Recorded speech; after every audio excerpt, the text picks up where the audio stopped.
Do. Oh, we're not at digital art, actually. We're in a drawing board tonight. Yeah, there we go. Do I have my audio stuff in here? I do. Perfect. I can hear you.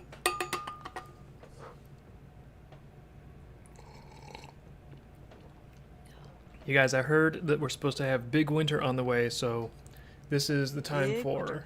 big hot cinnamon coffee drinks. They're really gonna have to impress me, because I just don't care. We were talking about this in the car. They are really gonna, this is once in a lifetime winter. Please impress me. Yeah, because I've seen some winters in my Yeah, we have. time of life. We've seen some winters, so they're really gonna have to pull out the stops here. Yeah, it's like, I've seen some winters, so if I'm being told this is a once-in-a-lifetime storm, it's like, alright, well then it's more impressive than every winter storm I've ever seen then, according to you guys. There better be fireworks. I want a parade. I know, in a band. All right, you. Mhm. What are you doing? Did Just- you destroy all my tabs? No, I did not. They're in a different window. Thank you. I like to yell just in case. That's the default reaction is like, what if it was David's fault? Let's get him, just to be on the safe side. Well, if I'm wrong, I'll just pretend I'm right, and I'm probably right.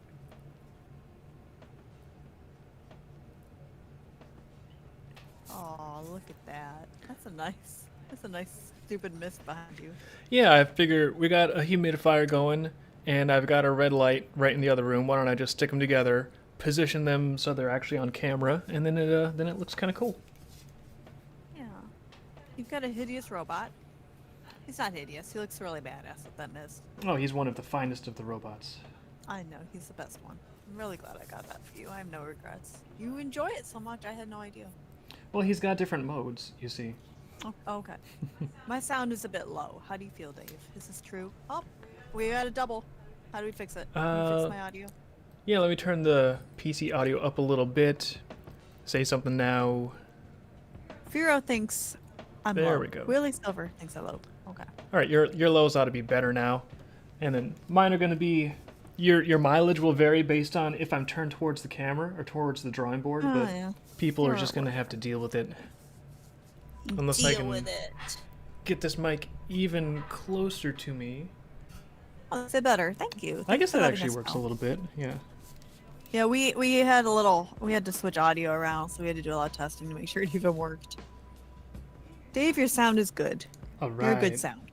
Well, I think you're loud, but that's me.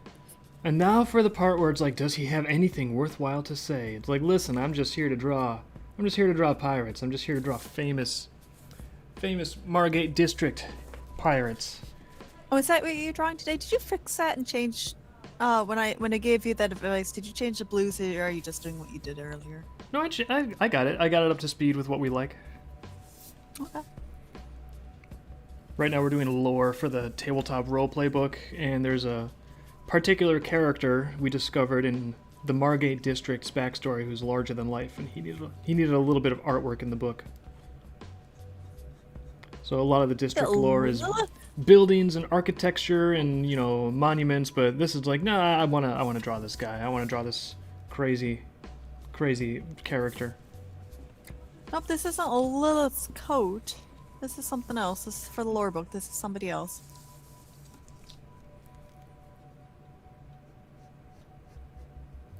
Sleeve looks like something Mace would wear.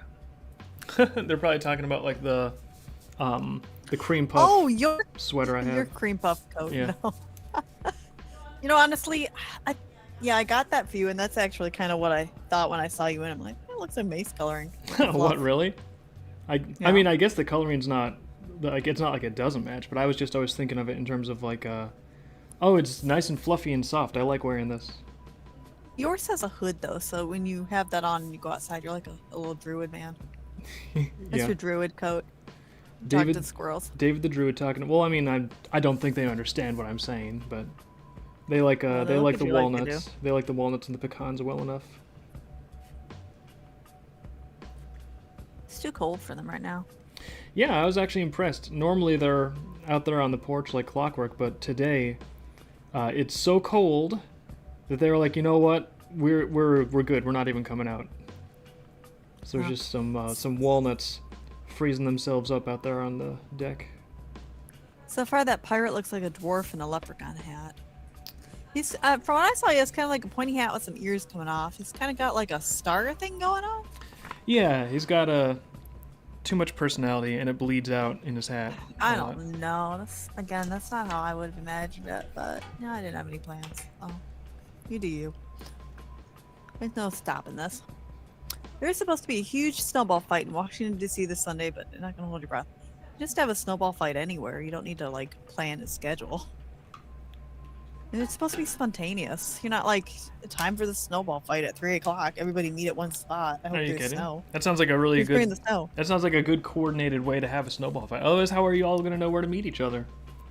Might be like snowball skirmishes just everywhere in town. Could be chaotic. Well, that's more fun. Meet you at the snowbank. They could sell tickets, though. Gotta decide if you're on Team Calvin or Team Hobbes. Oh, yeah. That was always, I don't know, that was the kind of the cutest thing about the Calvin and Hobbes cartoon is that you could tell it's just white paper. But the way he did it just looks so beautiful and elegant.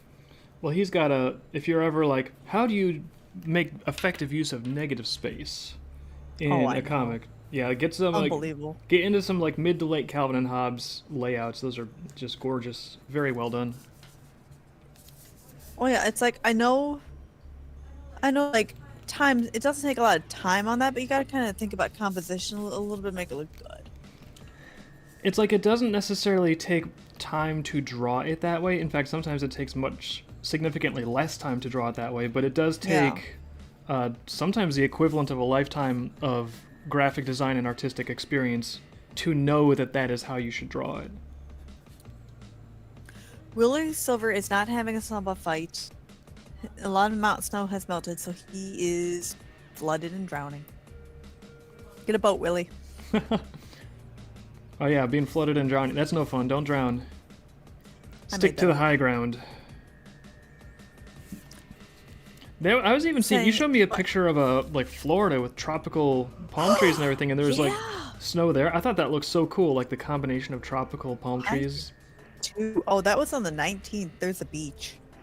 Unbelievable. Fury says it would be funny if it was the warmest day of the month there was no snow. I think it'd be funny if like just one guy shows up. It's like, now what? One person ready for a snowball fight, but there was no one that wanted to play. That would be kind of sad. You could just beat up all the kids. What do you mean, all the kids? Like, if there's kids there, then there's people that wanted to play. You're good to go. That's true. Didn't they have like Nerf guns or something that were designed for snowball fights? I never heard of that. That sounds awesome, though. It would make sense thought because it they was- had squirt guns for summer, so if they had snowball guns for winter... Maybe I'm making this up, but I thought there was something where no, this can't be real. Because if you think about it, you'd pack the snow, but then it would not stay in ball form and shoot out. No, that's bullshit. I'm sorry, I made that up. They should though. That'd be so cool. You just made up something that I want to exist. I want that to be real. Congratulations, you could live in the 90s. That would be a 90s thing, honestly. Yeah, like, no, wait, it's not like a snowblower, kind of. It's to shoot snow. Yeah, pretty much. It's a snowblower. Snowblower is the ultimate version of that gun. Willie Silver has a weather channel. I just feel like the 'Cause of course weather, it does. they always try to What? make the storms so dramatic. Like, when I was a kid, it know. was just like, oh, hey, it's snowing out. Okay, yeah, it's going to be snowy tomorrow. So, drive slower. And nowadays they're again- like, oh, there's a terrifying winter storm. Father Christmas is probably dead as we speak. Look out. Jump under the porch and roll into a ball. It's your only prey. It's just like, no. And then it just snows like normal, as it does in the winter. And then, or it's like cold. It's like, oh, it's gonna be terrifying Arctic blast. Like Blizzard from Primal Rage is gonna come down and punch you in the face. And then it's just a cold yeah. day. And it's like, yeah, it's winter. It gets cold. Are you guys Dave, new here? I know, Dave, you make merchandise for the biggest snowstorm of the year, and then it's all over so fast, and you're left with overstock in your weather store, and what are you going to do? I'm just saying, They have overhyped extreme weather. I know. When it's I just know. normal everyday weather so much that if there ever was extreme weather, I wouldn't believe them. It's the boy that cried wolf. They've cried like storm of a lifetime so many times in my lifetime now that I just don't buy it anymore. So you are the old man who's like, "Oh, remember the storm of 2024," and like you will not be that man. You'll be like, you'll be the doubting Thomas from the Bible, who's like, didn't happen. Not that big a deal, Grandpa. Yeah, I'm gonna be the official storm poo-pooer. I'll be like, this storm isn't that cold. Everyone That's else so is you. trying to get themselves all worked up and have a good time and turn life into an adventure, and I'm like, this isn't that much of an adventure, actually. All right, so I didn't know there was gonna be a blizzard happening in Texas, but apparently the story is that there's a lot of cold air coming through, like the eastern upper area of the United States, and I hear Kentucky is upset because Kentucky, the weather, whatever. Are they not used to cold air? Are they not used to? No, they're not used to snow. Okay. Really, they kind of, if you think Ohio gets upset about snow, the further south you go, the weirder they are. You know what? This winter storm is so not wintry and stormy. I'm even gonna Yeah, lose a layer. I'm taking off my mace Whoa. sweater here. you're stripping on camera, Dave. Take it I off, am dude. not. Take it off. They can't see anything, and besides, I have a T-shirt on underneath it. Totally. So yeah, if anyone was like, "I'm imagining Dave topless," you don't need to. Please don't. I've got a T-shirt on. Draw us a picture. If you're gonna make imaginations like that, I don't know. Have some fun. Give me some dragon wings and like metal scale armors. Give me some cool shit while you're at it. That would be cool. That'd be cool armor. All right, what's on the agenda tonight? What are we doing today? I'm doing pencils for the Margate District lore in the upcoming Dreamkeeper's Ascension lore book. So what I've heard is, I don't know what I can say here, but this is a character you've never seen before.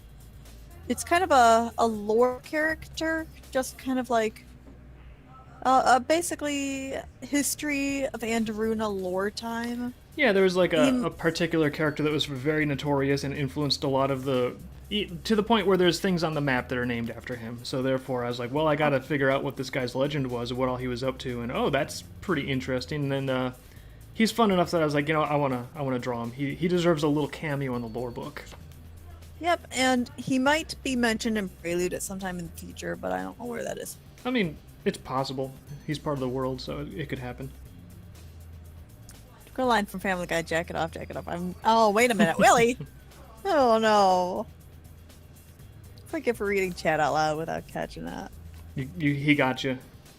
And God. You walked right into that one. Good job. Is their name used in a common expression? With the character? Yeah, they No. might be asking if it, like, we got map locations named after him. I don't know if he had any expressions that like long outlived him, but he's pretty well known. Yeah. Oh, Willie. Yeah, we should definitely do that in the Urkel voice. Did I do that? Lovely. Yeah, that's the thing that should never happen anymore, catchphrases. Remember when Dave was... everybody online is complaining about the He-Man trailer from what I'm hearing. And a lot of them are complaining about He-Man's... And Dave doesn't know this. But they don't like the label at the character's work that has like the pronouns he, him. I don't really care. But Dave's problem with it, from what he heard, was kind of the millennial writing of like, Yeah. this is gonna get weird. Yeah, I just heard like Liz was playing the trailer in the other room, and then I heard like, because initially she was like, "Oh, it looks like there's gonna be like a new He-Man Masters of the Yeah, Universe." Masters Like, of the Universe. It's movie. it's live action. You said? Yeah, it is. Well, I mean, there's a lot of green screen and CG. Yeah.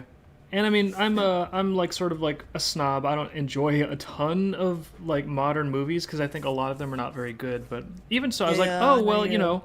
I like that ancient future setting. I think it's got a lot of creativity. It's got a lot of potential. I loved it in Vampire Hunter D Bloodlust. I just thought it was, the coolest thing. Just this really interesting, fun. So lots of potential. I'm like, yeah, this could be cool. Like a callback to like sort of like the 80s, like super macho, superhero sensibilities. But then from the other room, I hear, hang on. it's gonna get weird. And it's You just do that way too well. immediately that one line that was like, oh, there's the millennial writing, there's the millennial writer that cannot imagine anything without draping it in 5 layers of irony to insulate themselves from the risk of any kind of authentic experience. Immediately, just total interest goes to zero. Nothing. If that's the style of scripting, I'll be fine. I'm good. I don't need to see it. Yeah, the pronouns on the desk were supposed to allude to He-Man, which I thought was kind of funny. Well, yeah, if it's or like it was, yeah, I'm fine with that. especially if the guy's name, like the character's name is He-Man. No, his name is, well, I mean, his name is Adam, so it's cool. I don't Well, care. yeah, but the name of the franchise is He-Man, so it's like I think that sort of opens the door to have some like play on words with like gender and jokes and stuff like that. They're asking for it, Dave. So that doesn't bother me so much. But the millennial writing, it just hit me in the face like, oh yeah, let me just distill down every terrible Marvel movie and inject that into my veins. Like I would love it if I get something that's so irony poisoned. There's just like nothing legitimate or authentic, and no one can take themselves seriously. It's like, All right. Emma agrees with you. You're singing to the choir. Strongly dislikes millennial writing about the character development when everyone is quirky. Yeah, when everyone's like quirky and just excuse me, a little awkward. Awkward. Again, I get that like a lot of millennial writers feel that way about themselves, maybe, but it would be cool if they could use this little strange device that writers sometimes are gifted with, called an imagination, or even this notion called research, or maybe even like, dare I say, something called empathy, so they could write characters that are not themselves. Insane thought, I know. Like, but you can actually write a character that does not think, speak, and react the way that you do, fellow millennial Hollywood writers. Okay, all right. Well, anyway, my issue of it, first of all, it just seemed like that was the only humor in the whole thing. I wanted something to be, like, first of all, Skeletor's there, but he looks really like scary and badass. Mm-hmm. I'm sorry, I thought the show was just like really stupidly like, oh my gosh, and the memes of PSA stuff that come later, like when they're trying to tell kids advice on there was some stuff that they did, I don't know, drugs. There was actually one I saw going around where they're like, remember the time He-Man and She-Ra taught the kids about bad touch? I do not. Could you enlighten me? This was trying to say. You never saw that? No. I never saw She-Ra and He-Man teaching me about bad touch. What is bad touch? I need the information. Dave. Basically, I think, I can't even tell if you're joking. But there are bathing suit areas, and then there's bad touch. And He-Man knows all about that. That's why he wears the loincloth. That does make sense. I know.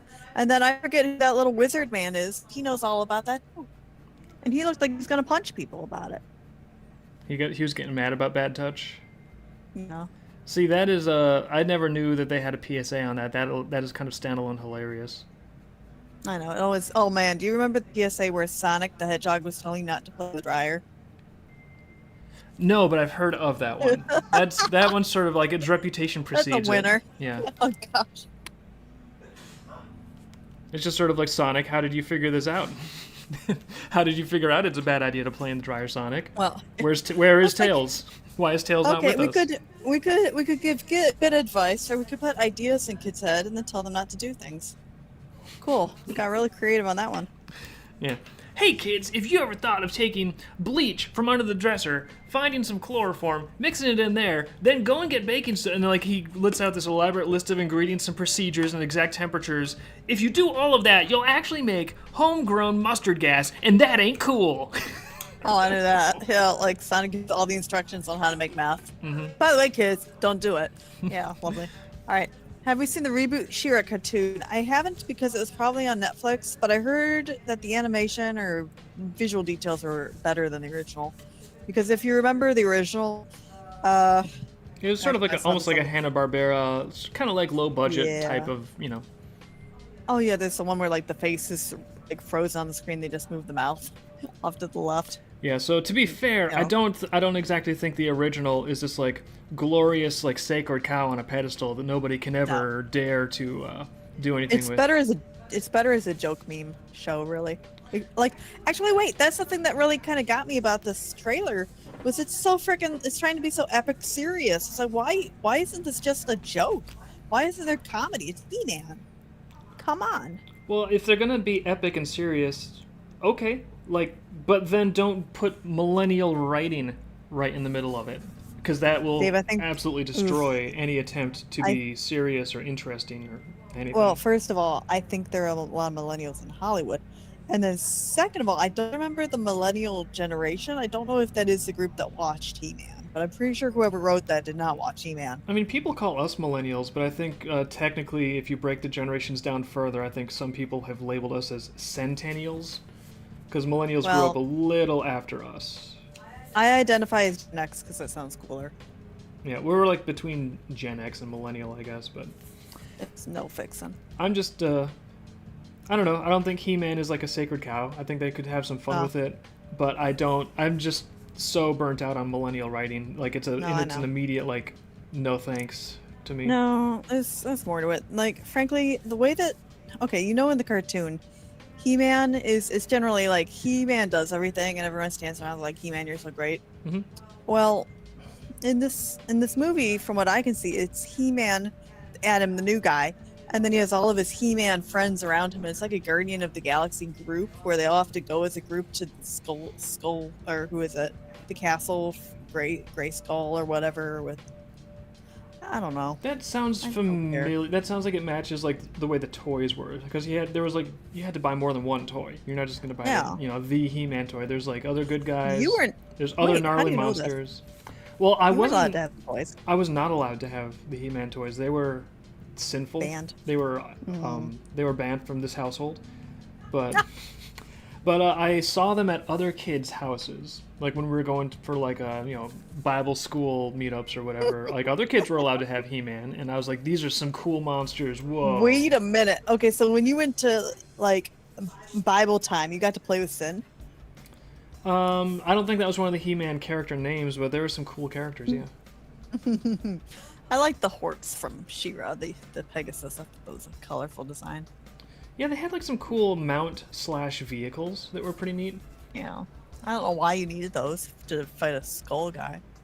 But he is running away in the memes a lot, which is great. Yeah. Also, I think his design in general is cool. It's like, what more do you need? Blue, topless bad guy, and he's got a skull for a head. Purple. Sign me up. That sounds fun. I heard they had to make his voice ridiculous because he was scaring kids, which made him amazingly funny. Yeah.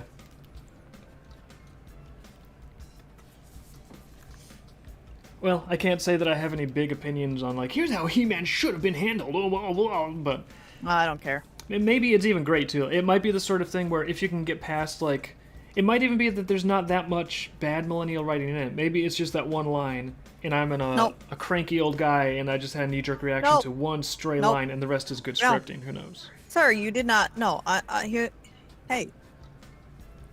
The main character has a friend next to him who is a millennial, who introduces him to the world, because he's in our world, but then he forgot that he came from the other world, and then they have to introduce it, bring him back, and the millennial do we have to do that introduces whole him and knows, process? We can't just be like, why am I here? I'm here because I want an adventure in like this fantasy land. Boom, let's go and let's be there and get into this fantasy. I don't have to understand every little detail. Let's just jump into the action. They have to start in they have to do like an isekai and start in the real world. Yeah. Yeah, they always do. That's as soon as I saw that, I'm like ruined, completely ruined. All right. Anyway, off topic. Mamo had lots of fun editing build artworks all day today. Can you link those? That sounds fun. Can we link? I don't know. I'm scribbling on paper. No, I know you. Can he put the links in and you post them on here, or is that too advanced for your camera? Can you do that? I could probably try to turn to the side, but I'm in the zone on drawing. So actually, yeah, but man, I'll put the links in there. Liz, if you see the links go in, let me know and I'll turn over and try to look at them. Okay. All right. Because, yeah, I don't know if you can show those on your screen or if there's some weird camera issue because we're not done digital today. Well, I mean, I probably can. I think I have it set up, but it'll just take me a minute to like fumble around and select the right source and everything. Okay, you got 5 JPEG codes. Ooh. I don't know if you're gonna look at them all, but you can try them. I don't know what they are. Well, let me at least check one or two of these out. Yes, Picardo, continue. It always is like, are you sure? Are you sure you clicked the link? It's like, yes, Are you Picardo. sure? No, they always do that. They're like, are you sure you want to leave Picardo? We're so great. Yeah, I'm pretty sure. Why would you ever want to look at something else? It's like, we're still here. We're also in Picardo. We're just also looking at something else. Relax. How many tabs can I give you? It's Picardo. All right, let's see browser, tell browser which window to look at. Yeah, there we go. Ooh. What are we doing? We got Lilith sort of like in a Nama action pose with like the Nama outfit on. Oh, really? Ooh. I'll have to. I don't know if my. Yeah, it's based off of the OG Nama sticker. We got. Oh, I'm behind. Nama reading books in the Lilith book print. That's fun. Really? Oh, blurred. Switching around. Oh, nice. We're switching Lilith and Mace in the Dreamkeeper's trailer. Like, do you want me to wait for you? Are you okay? Yeah, hold on. My tabs aren't working. Wow. Okay, you come in here. What is this? So there's the Lilith Nama sticker. Okay. Oh, there's Nama the library looks in the library. Yeah. There they are in the animated trailer. These are awesome, ammo. Here's a switcheroo between V Page and Whip. I think when it's I think this was the scene when she was sewing something for Paige. No, now that's Ms. Whip. Ms. The other Whip. Ms. Whip. And that's Lady Whip. Oh, the Halloween mummification one. He switched that one up too. Oh, really? Wait a minute. Hold on. I can't get my tabs to work. Hold on. Can't get your tabs to work. I don't know why you can't. You can just watch the stream. If you're just watching the stream, it'll pop up. It's fine. But these are fun. Thank you for sharing, Mamo. Nice. Yeah. Cool stuff. Everybody gets mummification. I don't know how you even do that with one picture. And then lore or whatever that is. Magic. I don't know how it works. I know it's a thing that can be done, but I don't know exactly how he does it. Yep. And the nice thing is you don't have to do it, Dave. Somebody else can do that. Yeah, like the more people are making more cool stuff, and then we have more cool stuff for everyone to enjoy. It's just fun. Yeah. No, Dave, I have to tell you about my system over here. I don't know if it's the programs or your computer, but Picardo doesn't run your visuals well for me. It gets behind. Mm-hmm. And there's a lag also, so I have to go to Twitch in order to see what you're doing visually. Oh yeah, I think Picardo's just a lot slower than the big platforms, probably because they don't have like gigantic Amazon servers or whatever's fueling Twitch, so that the Twitch data centers. So the Twitch mods can watch girls paint their boobs in real time, 60 frames per second. Is very important. Priority. Hey, yeah, I told you somebody. I'll check. Wait a minute. What am I doing? I told you somebody had emojis on Twitch that got banned because they had like boobs and butts, but then I heard like they all got that. Like apparently Twitch just cleaned all that out.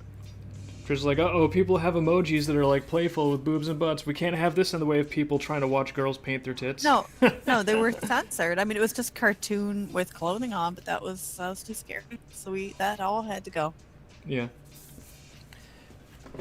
Hazen might be here. He suddenly woke up and realized what day it was. As one does. Oh, did you let him out of the cryo chamber? You let him out of the cryo tube? I didn't. He escaped. I thought we had the instructions, like, so you couldn't read them from the inside. I hid the key. So only the researchers on the outside could read all the instructions about how to operate it. No, I hid the key, but he somehow... Oh, yeah.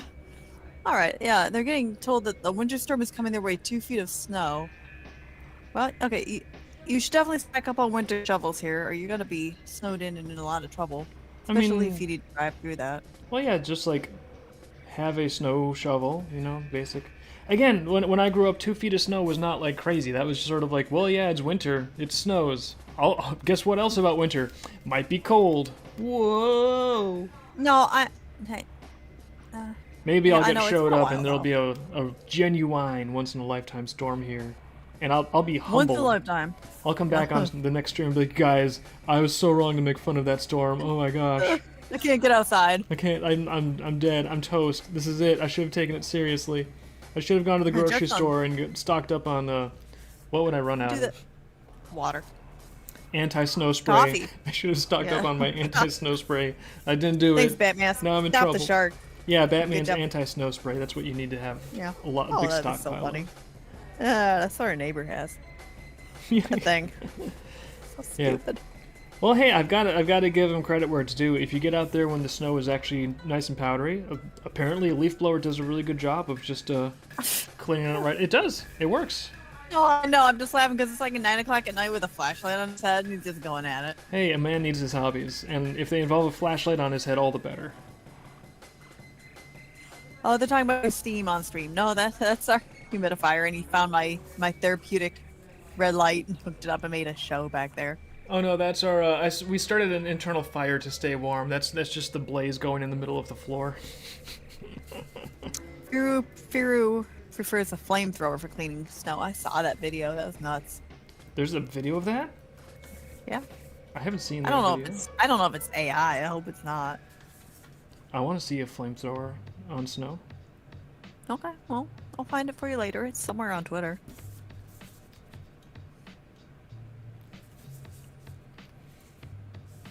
I just don't see why you have to like snow blow at 9 at night in the dark with a flashlight on your head. Because probably that's when the domestic argument occurred. That's. No, I don't.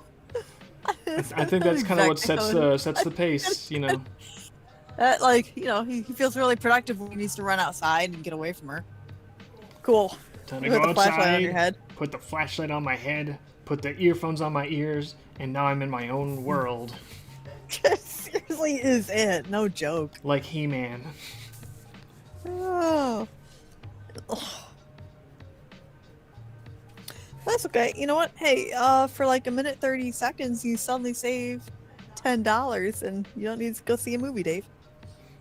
Kind of did it already. Save some time. Look at you. That's what trailers are for. Make you realize the ultimate nope. I can do it.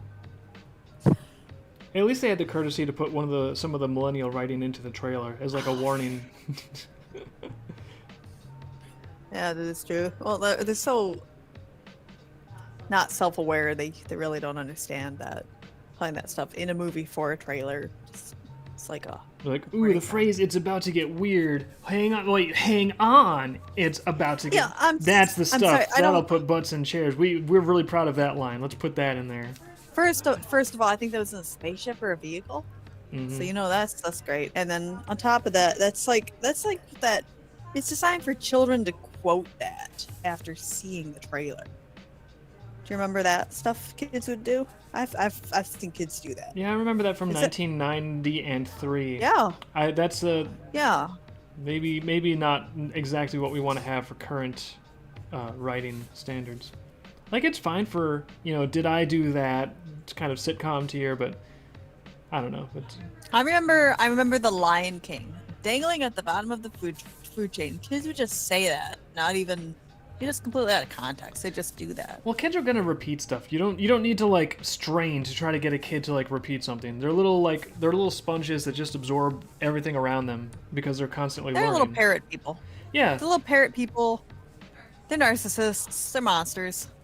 Well, 'cause- Attractive. yeah, like what do you expect? yeah. They don't know anything. They have to learn everything. So of course they're going to learn everything. But my point is, it's not like you have to strain to try to like get something where a kid will repeat it obnoxiously. They're just going to do that. They will find something. You don't need to worry about that. If you're out there, Hollywood writers that are watching this, there aren't any. Just maybe make the script good, and if you can't do that, then please just put the fries in the bag for everyone's sake. There might be things you could do to make the world slightly better, and putting the fries in the bag is not the most demeaning thing in the world. That is actually helping someone. It's improving someone's Yeah. day. There's value in it. And then you won't be permanently pumping more pollution into our entertainment ecosystem. Yeah, but Dave, I gotta tell you, McDonald's salt on those fries has sugar and a couple other chemicals just on the salt alone.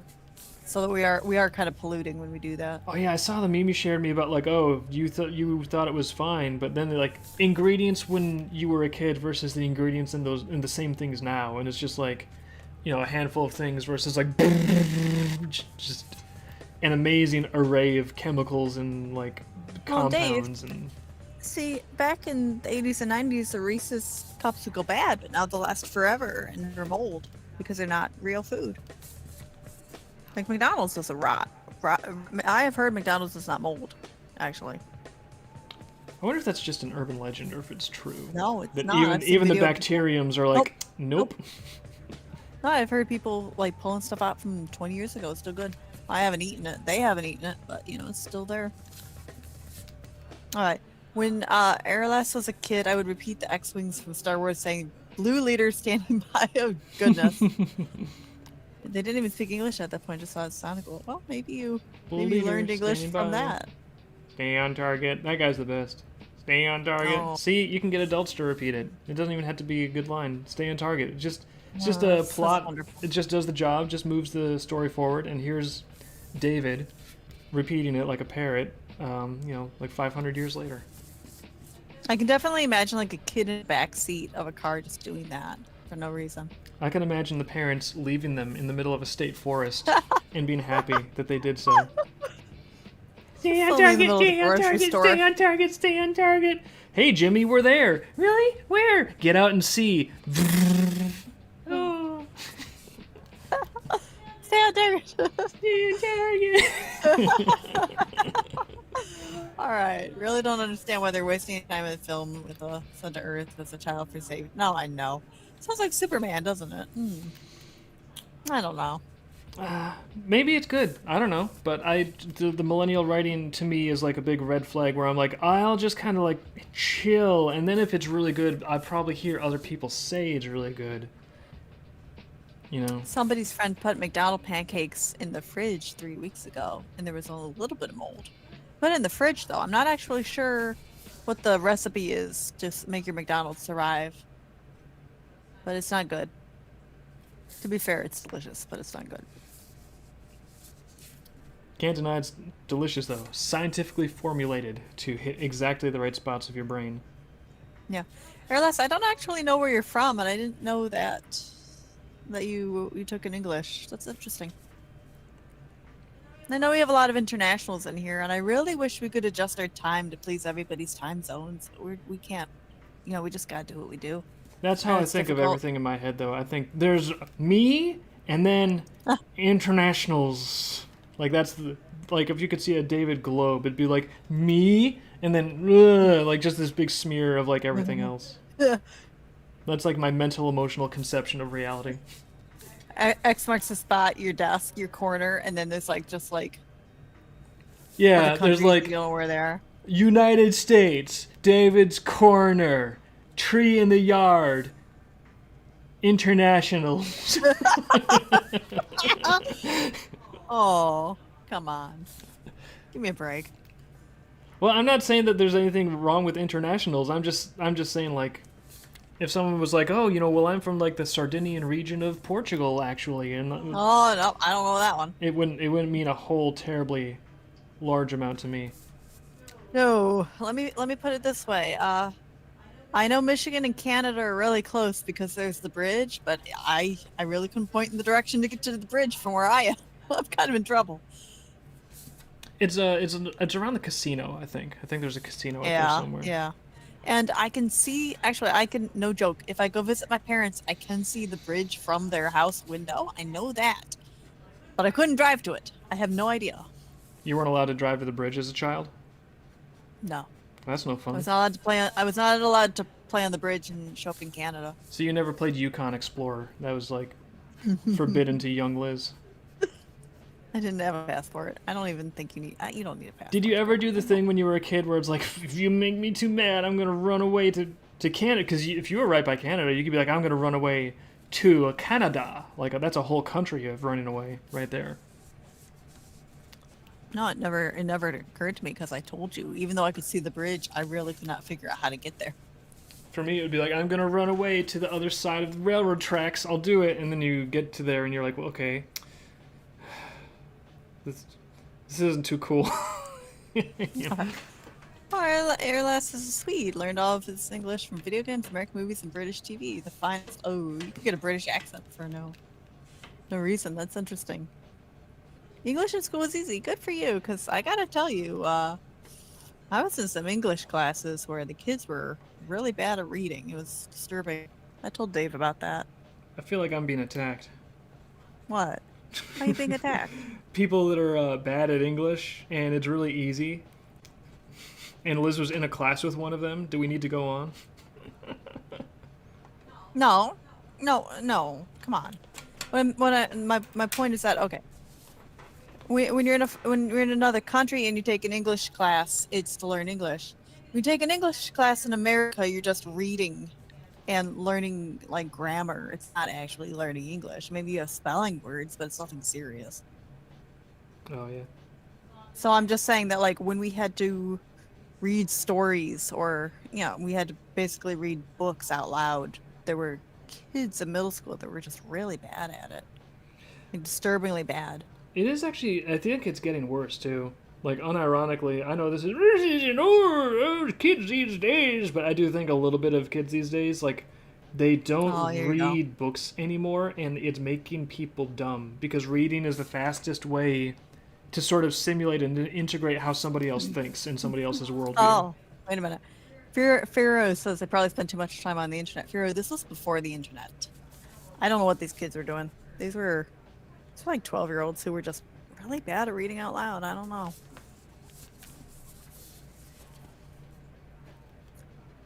Or maybe we like to read around here. Crazy. I do like to there read. There was a time before the internet, believe it or not. We were there. Unironically, I am actually grateful that I grew up in that time period. I know you are.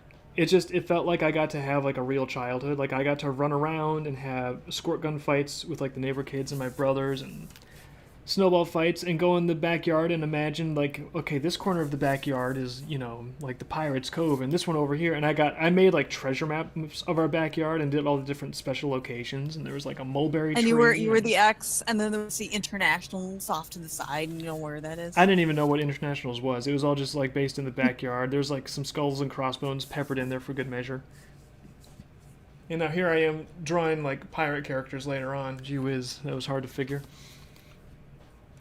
But I don't know. I'm just glad that I feel like I got to just have an actual childhood, and it wasn't necessarily filtered by like me being paralyzed on a couch with a screen in front of me. Now, I have to say though, like, I feel like this is something about nostalgia. How when you're in the 90s, you look back at old photos and you hear about the 70s. You're like, oh, those were the good old days. And for that, it was the 50s. Those are the good old days. Yeah. Now, for us, it really is the 90s. And I'm pretty sure in 10 years, it'll be like maybe the 2000s. Oh, remember the 2020s? Those were the good old days. Back before all these kids all had like brain implants and they were just sitting there like stroking out when they're browsing the internet. We used to actually browse with our thumbs. Oh, I'm grateful we had that experience. We played Flash games and little games on Facebook. Do you remember Facebook? No, I know. Remember memes? And you actually had to read the actual words of the meme. Now it just gets beamed into their little brains and they get it instantly and it's not the same at all. Remember when we had to make memes? I know. Yeah. All right. Our last is saying he buried coins and bits of colored glass in the tree and drew treasure map. Yeah, that's the shit. Good job. I hope you found your coins and colored glass later. That sounds kind of dangerous. I hope you found your glass that you buried in your yard and didn't step on it. After we did Easter egg hunts, what I would do is I would carefully peel the Easter eggs, which were especially colorful, and save the brightest pieces of eggshell because they were just so colorful. Wait a minute. Y'all, wait. Oh, okay, wait. Were they hard-boiled eggs? Yeah, of course. We never did that. We did the plastic eggs. We put candy and toys inside. You should not be doing that with real eggs. That's gross. No, they're all dried out, and then I would arrange like a kaleidoscope of all these like different tiles of colored eggshell, and I had like a little camera that I like to take pictures of like action figures with, and so I'd also take pictures of just like the spread of colored eggshells because I thought I could get some really cool effects and colors with that. Okay, wait. Did you guys do the thing where you blow out the middle of the egg so it's like a hollow egg? I think we did that a couple times, but it seemed like more trouble than just like hard boiling them and dyeing them. Whatever. I don't know. I'm judging. Quietly judging you. Which is I will say quietly judging the eggshell collection. we used to we do the blown egg, which is where you punch a hole, like a little pinhole in the egg, and then you blow on the egg. My mom would. What you do is you dry out the eggshell because it's intact, and then you eat the inside of the egg like it's scrambled eggs, and then you dye the eggs. And we have photos of it. We do like this glitter dye, and it looks so beautiful. There's a photo of them in a glass bowl, and it was just the prettiest thing in the sun. Yeah, there was like such a smell of vinegar too. Like I always started to associate the smell of like vinegar Easter egg dye with the season of Easter, just because it was so distinctive. Yeah, see, I don't know why you did you eat the hard boiled eggs vinegar on or the coloring and the dye? I don't think so. They were just pretty. Not. And then you hide them around so you have like something to look for on Easter. Mamo says he didn't have TV until he was 10. Happiest days of his life. Happy before the TV or once you got the TV? Because I'm not sure. You need to be more specific on that one. Yeah, Willie Silver had fun, lots of learning in childhood years, 60s to 70s. Yeah, I bet you got to go play outside on like playgrounds. Oh, nice. Yeah, I'm just imagining, but like what do you do as a kid? You go outside and play. Get beat up. It's the best. Unless is too anxious to leave. Maybe it's the coins to the glass. Leave them outside, they check them up like 5 minutes after you drew the map. Oh, you left the glass! Oh, booby traps. It's not booby traps, it's treasure. You're leaving treasure around for future generations to love and cherish. Let's hope as long as it's not, sharp. Well, I mean, treasure hunting has its share of dangers.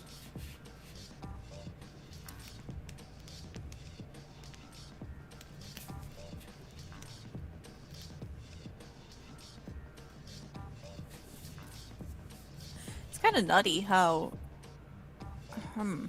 okay, so Willie Silver says he was about 8 or 9 when they got their first TV, 19-inch black and white. Willie comes from a different era. I grew up with like Sesame Street and PBS a lot, and then old Woody Woodpecker cartoons like after kindergarten. So I grew up with TV probably at a very young age too, but I was in the 80s. Yeah, I wonder if every generation is going to do the thing where it's like, oh, the media that I grew up with was so fantastic, but no. Everybody does that. Are you kidding? Everybody does that. Yeah. I showed you. I sent Dave a screenshot of this really pixely game from an Apple computer I used to play as a kid, and it's so bad looking, and I'm like, this is the shit. I drew so much fan art of this dragon. Oh yeah, so bad. It's just the worst graphics you've ever seen. And they didn't seem like they were bad when we were kids, though. No. That was like cutting edge. Those are good graphics back then. Yeah. Oh. And there were pixels. It's fine. I knew what that was. Oh. Mamo used to have a radio, and then he got a PS1, and all his grades plummeted. Man, Mamo, you spent some decades real fast, man. Went from the 1940s up to like the 1990s real quick. It's like a time traveler on a roller coaster. We're here enjoying 1941. I mean 2006. Woo! I don't know if you were playing a PS1 on the black and white TV, but okay. Speedrunning childhood, yeah. So TVs in the 60s were all vacuum tubes. I heard way back, I don't know if it was 50s, but the TVs would like heat up, and parents could tell if you had the TV on instead of doing homework because they could like test the back to see if they were warm. Oh, that's insidious. Willie had a radio and a record player for most newspapers. Yeah. My parents had a record player for the longest time. It's so nice. And I mean, again, I'm like 90s, 2000s enjoying it. What it was in the kitchen, it was hidden in the cupboard, but you could open up these top cupboards to the speakers. And then there were a whole bunch of records I had never heard of. So putting random stuff on, and then I had my favorites, but, and it was their record player. So it was stuff that they grew up with. Kinda. And I play like Beach Boys and Muppets and Phil Collins and just like do like put away dishes or just dance in the kitchen to a record player. Yeah, for us, like, it wasn't a record player, but there was some cassettes of the Beach Boys that were always put on whenever we'd be mopping the kitchen floor. So, That sounds so cute. yeah.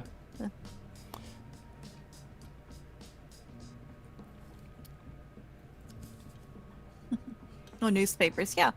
Um, I remember Sunday morning, my dad would always get the newspaper, and we get like the color comics and spread them on the floor and look at them and like just read them as a family. And of course, Calvin and Hobbes was on the front page Oh, yeah. because I mean that's the whole reason to get the comics on Sunday, and then you read the rest because Garfield, whatever, you got it. Yeah, it's like, yeah, whatever. Beetle Bailey, High and Lois. They're there. Why Oh not? man, I don't know. There's what's its name? I forget. It's like Prince Valiant. Apparently that artist is actually a teacher at Savannah College of Art and Design. Hmm. I never got into that. I thought that was terrible. I never got into those either for some reason. Well, because I think the newspaper format was not an optimal format for those adventure stories. No. Because as a No, kid, you're so- looking at it, it's like, oh, what's this about? And then you're dropped in the middle of like 3 panels of really dense dialogue, and you don't know what the reference is or the context, and then it's over. And it's like, well, I'm not like looking at the newspaper every day. It's just occasionally here's a newspaper. So to a degree, I know that there's like continuity in some other comics, like Calvin and Hobbes would have some continuity sometimes, but even so, each comic was just standalone, pretty funny and fun to read, and had you getting a sense of the Yeah. characters. Whereas these more dramatic, like Mary Worth or whatever it was, Ugh. it's like unless you know the context, you just didn't get it at all, and there was never like a collection of periodicals stacked in order where. Plus, like, imagine trying to read through that, like a stack of newspapers. It's like you have to rustle through each one and open it up and spread it out. It'd be like the most inconvenient book in the world. So I just think In that, pieces too. yeah, so I just think, like, newspapers are not the optimal format for that style of story. I wouldn't say, like, oh, like, those are terrible comics, but I'd say, well, they're not, it's not convenient to read those or get into those in the newspaper format. Well, E the Outsider is doing a new commission. Good for you. I'm Hey, glad you're cool. busy. Yay. Still on the baking commission. I get that. Don't forget thumbnails. Willie Silver is talking about the transistor radio thing. I think he's in like a club, maybe. I'm not too sure. In ham radio. Oh, cool. I don't know what people do with ham radios. I know nothing Well, about the community okay. aside from that there is one, but it's like, so if you have a radio, it's like you can, Well, it's good for emergencies, but everybody has to be in on it. well, yeah, for emergencies, I can see there's a practical use, but as a hobby, like, it's like, hello, I'm on the radio. Is anybody hear me? And if there's someone like, I heard you. You're not supposed to talk on the radio like this, though. It's against regulations. You're a bad singer. Get off the radio. Awesome. Okay, bye. That's, I'm just not sure. I guess people must get a lot out of it. There's probably activities to do that I don't know about, but I just know there's Hey, no. like wait a minute, rules, like you're not supposed to do some stuff on ham radio, and you're allowed to do other stuff, and you might get in trouble for broadcasting certain things, I guess. Like threaten to kill people. No, not like stuff like that. Like there's like regulations about what you're allowed to broadcast on radio. Like make bands. threats. I don't know. Anyway, he can tell it better, but Willie was saying there's like a ham radio kind of game they play where they kind of like play what is it, where they find each other based on the radio. I don't know. Oh, He can tell it better. that's kind of cool. Dave, the guy drawing, he looks like a crazy wizard. I don't think you remember this character, but there's like a crazy wizard man from the My Little Pony very original 80s show. Morlock or somebody. I don't know if you remember him. Oh, But yeah. the beard and the nose on this one is looking... Oh yeah, this Wow. guy's getting like vibes from that. You're right. I was expecting a bigger, like, serious wheat gut belly on this, but you do you. I will say, your beard would cover up anything I had planned. So... Yeah, he's pretty hefty, but the beard like disguises it. All right, somebody wants to know what happened to Bobby's parents. That's backstory. Maybe that'll come up in Prelude. I don't know. Possibly. All right. Somebody's saying, imagine a Dreamkeeper's video game. Yep, we're making video games. Not right now, in front of you, but we are working on video games. Yep, thank you. Yeah, we got like a side scroller that we have had in production hell for a while, and also Skirmish, which is a player versus player battle game. So there's actually 2 Dreamkeepers video games that are in various stages of production. Willie says there are a lot of clubs all over the world for the radios, which is cool, but you could just talk on radio. You can't make it. Yeah, that'd be cool. Like meet in person or just like go over the. I don't know. I don't want to do this, but it's neat. Is this character named Davy Jones? No. What do you want to talk about the name? No, but he will be in the lore book. Bobby or Mammoth's hilarious. Bobby has no parents. Bobby is fictional. Bobby isn't real, guys. Sorry. Bobby isn't real. Or is he? Who is it that I have chained in the basement then? Who is yellow with blue spots? A few more feet on that beard and he could be using it for fishing. That's cool.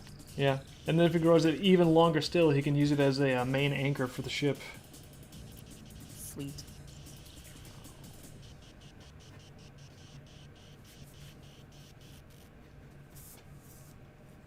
He has no legs, so you don't want to give him legs, do you?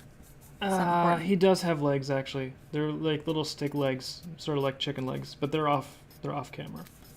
There was a cartoon, I don't remember who it was, but like double peg legs. Yeah, that's been. What was that from? I forget. Well, okay, not organized games. We are not using a pen. This is pencil. It's graphite. Yeah, it's like a mechanical pencil. 0.5 That's millimeter. Yeah, that's because when we scan it in, we can adjust it and it looks like ink. We don't need to ink stuff on top. I like. That also does a lot of damage. Yeah, I just personally like the texture of pencil more than the texture of pen and ink. Yep. If you want to look at Picardo TV, you can just go to the channel. You don't even have to log in. Actually, I don't know if you have to log in. I'm logged in, so I can talk and chat. But it's a free account. What is this? Mammo was editing stuff with Grok and accidentally made 10 videos instead of 10 pics. Yeah, there's an MP4 if you want to look at it. Got the time. Oh, there's a video over there? I want to look at video over there. He made 10 videos. I don't know what you're doing. But he picked a good one. Okay. What are Yeah, this is like a 6-second video. Browser. Activate. Alright. Let's see this. I have heard it's dumb. Have Yeah. fun. Yeah, this is made by Mammo and Grok, so everyone enjoy. What are you making? I love the Grok A scarf. animation. Why? It looks What is this? awful. No, it doesn't. Yes, it does.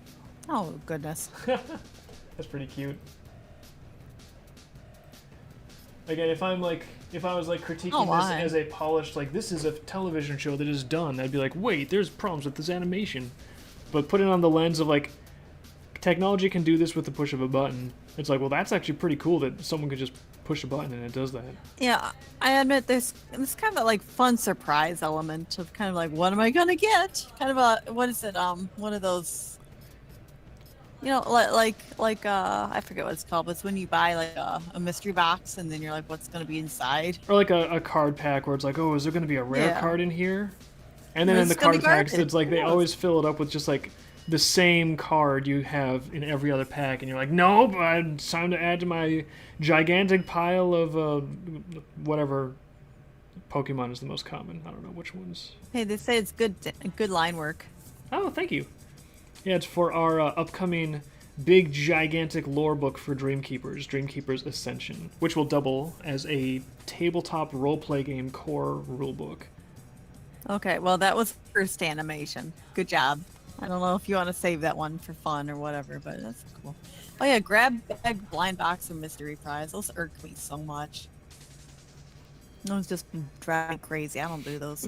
Yeah, it's almost like using, sort of like leveraging gambling mechanics when you're, I don't know, but when I was a kid, I was like on a budget, so it's like, no, I need to know what I'm getting. And then it's like I have to save for it and then specifically acquire that one thing. I can't be messing around with like, maybe I'll get what I, it's like, no, I'm on a budget, I'm on a mission. Oh, it's Homie, for don't me, play that. Like there there was like one recently. There was one koi set I was kind of interested in. But what I do is I look at everything available. I pick out the ones I want, and if it's a mystery box, I get really annoyed that they want me to do that. So I'll go on eBay and I'll go and like see if I can just pick out the ones I want, just skip the whole system. Hate it.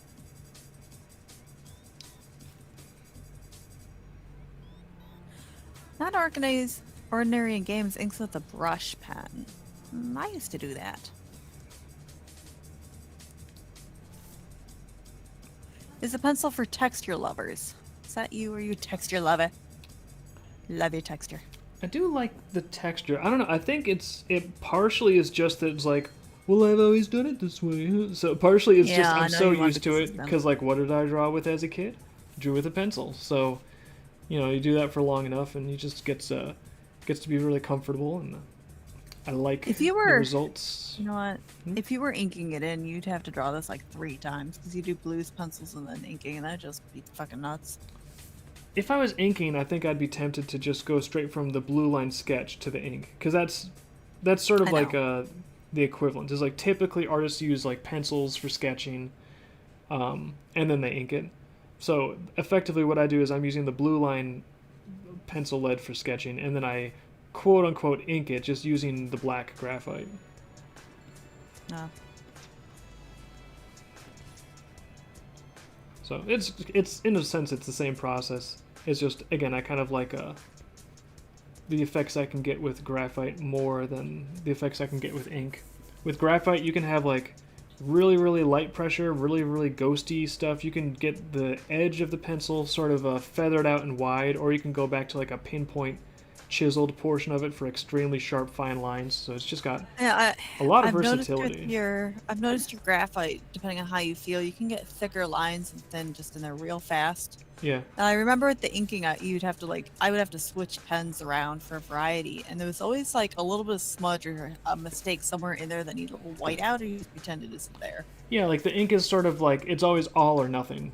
At least in my experience as like a new person getting into inks and stuff, and because I messed with it in high school and middle school, college a little bit, but I just always felt like I enjoyed the pencil stuff more. And even looking at other comics, like I looked at I forget the name of the comic, but there was some comic that had like concept art in the back, and I was like, this concept art with the pencils, I like this way better than the actual inked art in the comic itself. And so I just, even as a reader, I had more of a taste for the pencil look than the harsh black and white inks. We're using mechanical here, yeah. When you're using a non-mechanical, you have to constantly sharpen it, which is true. That's what eventually drove me to mechanical, yeah. Because for the longest time, I think through volume 2, I was using Did just you really? just number 2 regular pencils. Oh, And so I had a pencil sharpener. That's why I had a portable pencil sharpener that I would bring with me to work all the time, and I'd just be like, I forgot you had that. Ooh, that must have been annoying yep, tucked for it in. everybody. Well, there's no one in the building at night shift, so. I forgot. But I'd tuck it in my I forgot. briefcase, and then I'd be sharpening my pencil all night and drawing volume 2. And eventually I was like trying to keep it sharp so often because as you can see as you read the Dreamkeeper's graphic novels from volume 1 and onward, that the style kind of gets sharper and sharper as it proceeds. And eventually I was like, you know what? I'm spending so much time sharpening, I should just get a mechanical pencil, and then it's as sharp as I want at all times.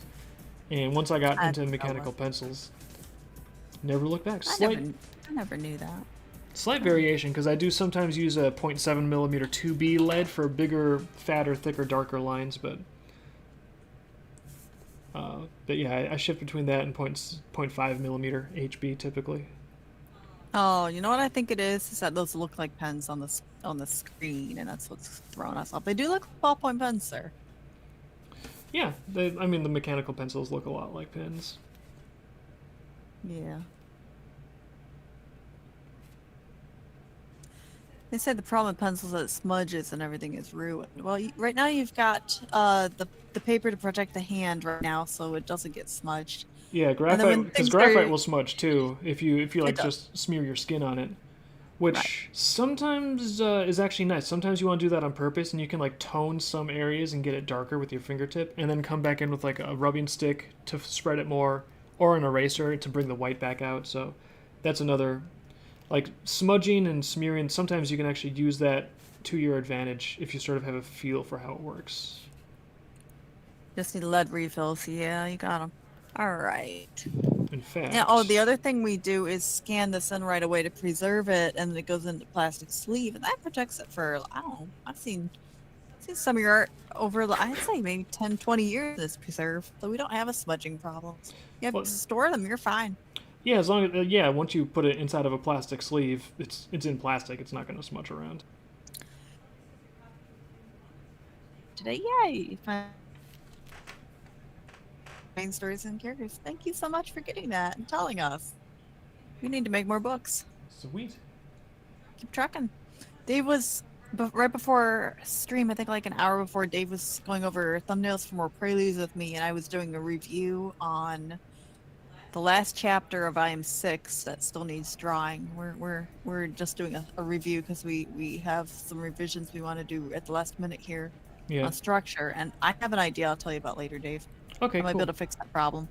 Yeah, because I mean, all right. I think Volume 6 is in pretty good shape. We're producing Chapter 17 now, but it's like, well, hey, if we're in the middle of the art for Chapter 17, and Chapter 18 is next, theoretically, if we wanted to tighten up the story on Chapter 18, it'd be better to do it before, we're drawing it. So it's now is like a great time to take a fresh look at it after we've let it sit for a while. Hold on. Dave is rotating the pencil at times. Is it to keep the edge sharper, the other side for wider? What are you doing?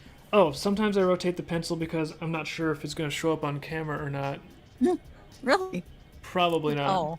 Actually, I'll draw a little bit on the side here. That's okay. What are you doing? Like, when you draw with the pencil, if you draw at a certain angle, you'll actually have the pencil lead angled like this. Yeah, sort of like that. So if you draw with the rotation where this is perpendicular to the paper, then you get this full surface, and so you get a thicker line. And then if you tilt it more, where you just have this tiny little point on the paper, suddenly you can get a much thinner, finer line. So that's one of the ways where I can sort of like quickly toggle between sort of like softer, thicker, ghostier lines versus like teeny tiny little fine pinprick lines, is just by rotating to the part of the lead that I want. Okay, so when it's tighten up as in reduce, or just give better quality? Tighten up, like, are they talking about how the line art in the book series tightens up over time? No, I think the way you're I'm not sure. I think it's the way you're talking about lines with the pencil that you're doing right now. Oh yeah, I would just say tighter in terms of like thinner, sharper, and finer, where it's more defined and narrow. Yeah, you see on the pirate guy, he's doing there's a lot of like kind of thick, thin variety in there. Is that all with one pencil?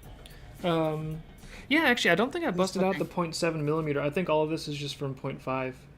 Yeah, I figured. It looked like it. I didn't see you switching. And then these little snake sculptures down here, these little stone sculptures.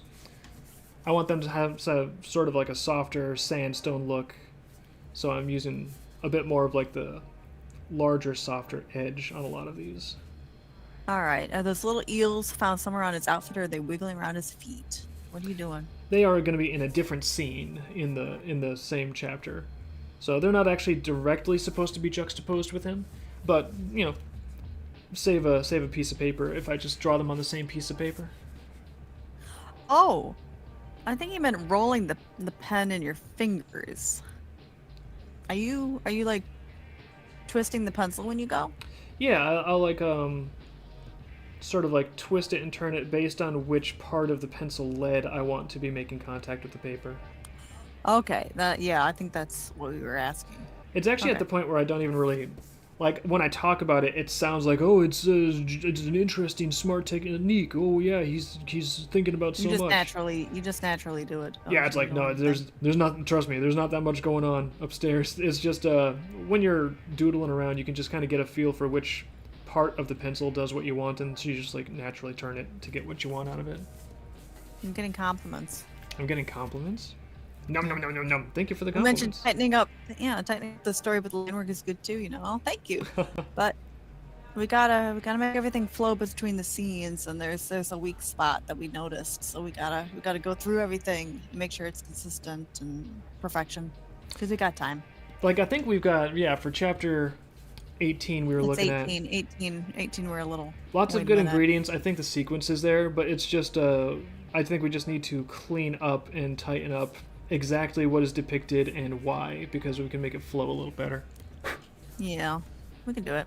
I mean, Especially, you know, like, it's all yeah, it's all especially- written. It's yeah. all written. There's dialogue. It's a complete script. It's ready to go for thumbnails and pages. But we're looking at it again. And we're like, I think we could do a better flow. Yeah, and especially, like, when it takes, like, so much time to do the art by hand as it does. It's the sort of thing, too, where it really is, it behooves you to sort of, like, make sure that what you're spending all of your production time on is actually what you want to be producing. And you don't look at it, like, later and be like, man, a lot of this stuff was really redundant. We could have just cut all this and it would have actually been better. Oh, and we burned so much time on it. It's like, well, if you can... Basically, the earlier in the process you can refine things, the more of a time saver it's going to be. Like, you know, if you have all the drawings made and shaded and colored, and then you suddenly realize, we really need to change how this scene goes, then you're going to be Yeah. doubling up your I mean- effort and redoing art, so way easier Yeah, to fix it during the writing stage. Well, yeah. Here's an example. Dave gave me 4 prelude thumbnails to go over, because we don't do an entire arc in a row. We do them in like sections, a couple at a time. And when I was going through them, I noticed that the middle 2 were really weak, and I didn't like what was filler. It just wasn't jiving. So we pulled those out, and we talked about, like, and we basically, it was like a sandwich, and we shortened it down from, instead of 2 middles to 1 middle, kind of doing more of a flow between the 2 comics that worked well. And then I handed it back to him, so he's going to do that middle one, and it's all going to work out. It's good. I'm pleased. I'm figuring out how to put 26 below my signature for this year, because I think I can do it in a Why? way that is efficient and fast and has a good flow to it. So, It's going to be 26, like that. you know what? I swear, back in school, it would be 2 weeks before I remembered what year it was. Every time it changed, I just could not get that right. What year? What year is it? Won't someone tell me? Wait a minute. Somebody says there were a few pages of Prelude collection with small printing mistakes. Could you email vivid@vividpub.com? Let me type in that email. I don't know what you're talking about, but I gotta know about that one. It's possible, I yeah. need to know. Just in general, if you do have a copy that has misprints, occasionally, like, it sounds goofy, but they print them off of, you know, big offset printers. And occasionally, if, like, one of the machines has, like, a wiggle or something, you might get some ghosting on some text on a page. Just, like, statistically, it's a thing that can happen. And if you've got a misprint and you're like, oh, I don't want this misprinted version, I would like a version without this misprint, we can probably swap it out for you if you email Yeah. us. But You know, back in the day when we were doing the paperbacks, we would get batches in of, I think it was 20 books at a time. Mhm. And one, it was so, I don't remember how this happened, but one book I opened and there was like, I don't know, there was like one big white blank page in the middle or something was weird. I was like, what? yeah. And then from then on, I decided to just manually flip through every single paperback that came through us to make sure there weren't any crazy problems. It was either a big blank white page or something repeated. It was just the craziest stuff. I remember one time, because we printed a lot of books from a lot of printers over the years. One time I opened up a book and the cover had been pasted on upside down. So I opened the Yeah. book up and it's like, whoa, this one is going to be a special table display copy, I guess. Oh no, I know that. You know, I had to make special paper bars and label the problem books that were like, these are. But it's anyway. Just email us because we really want to know what you saw in that book, because like we want to hear about it. We want to know if we can replace it if you'll let us. But then on top of that, we want to know if that's something in every book or if that's like a crazy anomaly and what to look for. And I guess there is a threshold where if there's like things that are just like minor, like let's say there's like one page out of a 200-page book where there's like some minor ghosting on the text. You know, sometimes that's like, oh, this isn't too big of a deal. Like, it is still a physical, real thing that was made in the real world, so it's not going to be a platonic perfection of reality and abstraction. But then sometimes, Oh. you know, so sometimes there's things where we might be like, oh, this isn't that big of a deal, and it's just like by chance on like the stray copy here and there. But if there's something else Oh. like, oh, this thing is like missing a page, like at that point, like no, we Yeah. need to replace this copy. You can't have a missing page. I remember him. I remember him from Twitter. He already showed us what it was. It was one where there was like there's a page and the inking lines on that one comic or panel are like a little blurrier than usual. Yeah, you'll notice Like- it. like- Typically, it jumps out yeah. on the text because the font is black on white, so it's very stark and easy to see. Whereas if something is like in the illustrated portion of it, it's like less than a millimeter of ghosting on the alignment of the printing face when it presses down on the paper. So on the illustrations, it's typically so mild it's not even visible. But that's where you'll see if there is a tiny bit of ghosting, is on font. Yeah. Anyway, I'm curious if that affects every single copy in the printing because we had no idea about that. So yeah, email us and give me page number and maybe if you can get a photo of that page. I will investigate the books here, see if it's a first edition or a second edition issue because I forget who is printing those because I think we switched in the middle. I forget. It's the sort of I'm thing curious who did I that. could be mistaken, and it's worth looking into. But it's Yeah. probably, if I'm gonna guess, it's probably just like not something where it affects every single book in a print run. It's probably just like occasionally if there's a vibration that goes to the factory, when that one page happens to be going through the machine, there'll be just a tiny ghosting bit on that one page. So No, it's I probably know, just or like maybe a like Something like they switch ink in the middle. yeah, don't so know. I would say it's probably not. It's good to double check, but it's probably not something that's consistently an issue on all copies within a print run. It's probably just like, again, a kind of a fact of life where when you're printing things, there might be the occasional imperfection on books as they go through, just because they are being printed in a factory and vibrations happen and. Oh, I know. Yeah. Shifting. All right, hold on. I'm way back up here. Okay, when characters are in sports, is there like really big physical difference between male and female? Like for example, we've noticed Igrath is like really muscular and he's really good at sports, and then he's like a sports star. But then, honestly, I feel like just to answer this, I feel like body types are so different. Like for example, I'm sure there are female characters who could beat the shit out of Cinder in sports. Well, it So I'm not really sure. Really Yeah, depends tell me on the more. sport. Like if there's, Yeah. just generally if someone has like a bigger, beefier body type, that would give them a big advantage in like a wrestling type of sport or something that involves throwing your weight around. But that's why in Fall Guard, actually you can see this in, like for example, Volume 5, there's some flashbacks to Igrath and his Fall Guard career. And for a while, his nemesis was Faye, who he later wound up marrying, but Faye was his nemesis. And here's Igrath, this giant athletic, like huge guy, and then this petite little bird character is just showing up in the Fall Guard field.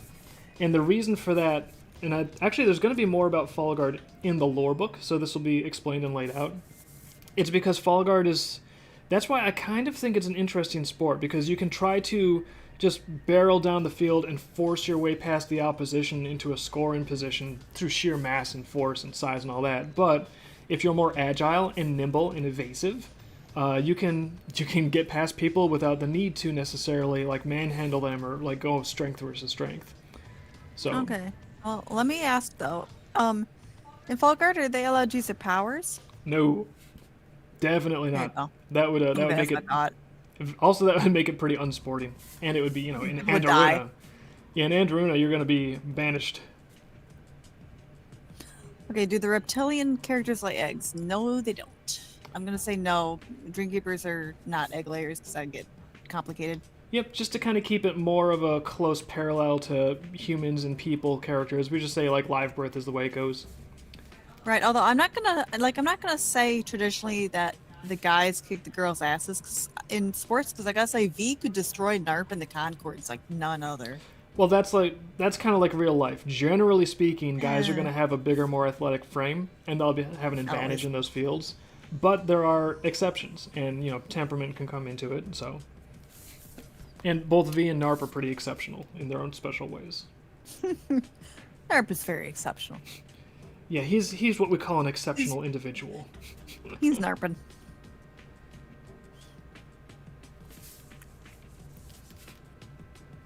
I really like these guys we designed earlier. I'm penciling them now. Which guys are you doing? I'm The not sure I'm Pagos. watching. I was hoping you'd do that. Yeah. Thank you. I wasn't sure if you're gonna keep those under wraps so we could talk about those stupid things, my goose. Yeah, Goose for short, Pagos. My goose. I can't help it.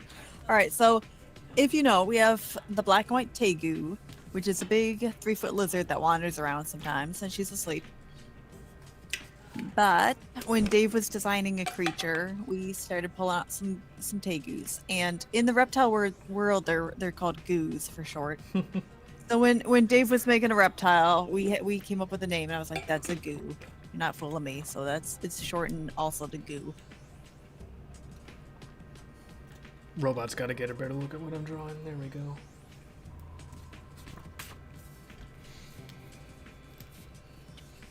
There's an upcoming CG movie called The Goat. Oh, I know. I don't know. That's where he plays basketball, I think. Yeah, I heard that Sony, and I've heard they haven't really done a lot of advertising on it. We'll see. But it's gonna be one of those movies where it's like, if you really believe in yourself and have a dream, you can overcome all the odds. It's like, okay, but it might be fun. I mean, it is movies with furries, which I do want to see, but that can't handle that animation style. And the movement just drives me nuts. I'm not gonna see it unless I have to for work here. I mean, I wouldn't be against seeing it at some point or working to it. I always get a little bit like, when there's an animated character, and then there's like rubbery, earthwormy lips on the character. I know. It's always sort of like, when it drives you nuts. when I think cartooning, I think about like something that distills down the important details, and it filters out the unimportant details. And so the important details of a character for me are like the things that convey their inner emotional expression and their feelings. Or sometimes like what they can do, their stature, their body language, their posture. Rarely am I like, man, if only I could see how many like horizontal striations are in their lips. If only I could count the pores on their nose. So when they like slam that stuff on a character prominently, it always sort of hits me a little wrong. YouTube is calling it a Quixotopia ripoff. I do agree to that. But I just can't do sports movies ever. It's the most uninteresting thing. I like a variety character design. I really do with animals, but sports. I don't know if it's like, I don't know if I'd call it a Zootopia rip. Like, it's obviously trying to hit the same notes of like, oh, animal characters. Like, sure.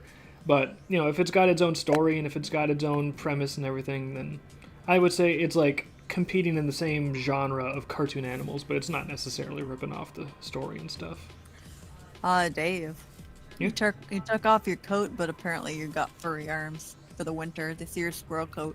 I do. This keeps me warm all winter long. If you're like, how can David draw without getting cold? It's because of all this. I have a disgusting orangutan sweater. He's always gone. Hazen, you got loose. He broke I did containment. get loose. I thought I For locked better the or door. worse. I thought I locked the door. We're talking about that goat movie that's coming out from Sony, where it has that animation style like Spider-Verse I can't stand. I don't know what that is, actually. They're not I don't think I've heard advertising it of that. very well. I don't know. Dave is saying, Dave has a problem when an animation model has the lips that are kind of human, but I think that works on a goat. I don't have a problem with that, but I don't know if the other characters have that issue. It works if know. it's supposed to be funny sometimes, like it works in Shrek for Donkey. Oh yeah, that's Yeah. fine. Like, Like if it's a camel, that's fine. But I think when it's fish, like, oh my goodness, sharks. Oh yeah, that's a little Yep. bit. That's, Oh yeah. Yeah. Strange. Fish basically just have beaks, kind of.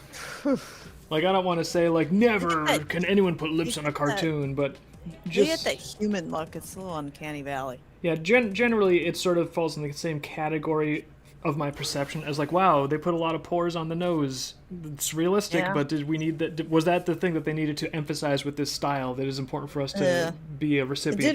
Did we need the nostrils on the cat? Was that really needed? Yeah, I mean, All right, I'll be- sometimes yes, but most of the time probably not. I'll be right back. Hazen, keep an eye on him. Keep it like I'm a Okay. child, like I have to be supervised. Don't let him out of the playpen. I don't want to do this, but I think we're gonna have to dump the Quaaludes. Just for Zoo 2. What are you guys calling Zootopia 2 Zoo 2? this is the first I've heard of it, but I guess it works. I guess because yeah, in Germany they have to change it where it's like because there's like a magazine called Zootopia that's not not about what you would typically think a German magazine about Zootopia would be. It's actually just about animals. So they changed the name to I think it's Zootropolis. Yeah, that works. That's a good. That's I like a good Zootopia backup. better. No one reads those old magazines anyway. I don't know why they Like I felt like they need to change it. probably the reason they do anything is just to dodge a lawsuit. Probably the magazine guys are like, this magazine doesn't make any money. If they take this name, we might get a quick payout from Disney. And Disney's like, yeah, well, let's dodge it. Let's not do that. Yeah, I mean, they probably really could have just bought the magazine and still made money, but they, it's more money that you have to spend. It's a bigger risk. Yeah.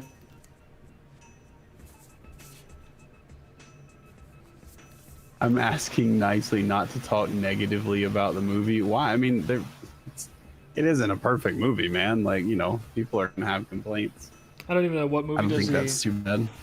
What movie does not? I think want- he even said he liked it. Yeah. Yeah, look, he likes the movie. Like, I don't know.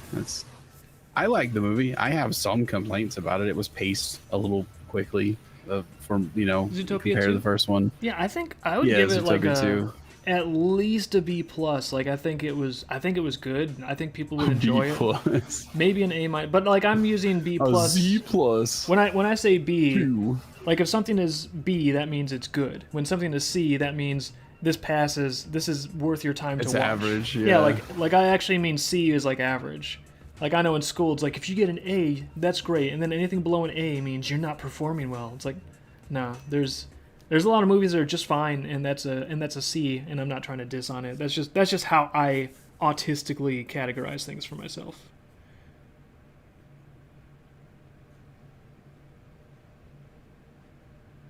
Netflix added Battlefield Earth. What? Who did they lose? Who did they license Battlefield Earth from? I haven't seen Battlefield Earth in a long time. Congratulations, you have taste.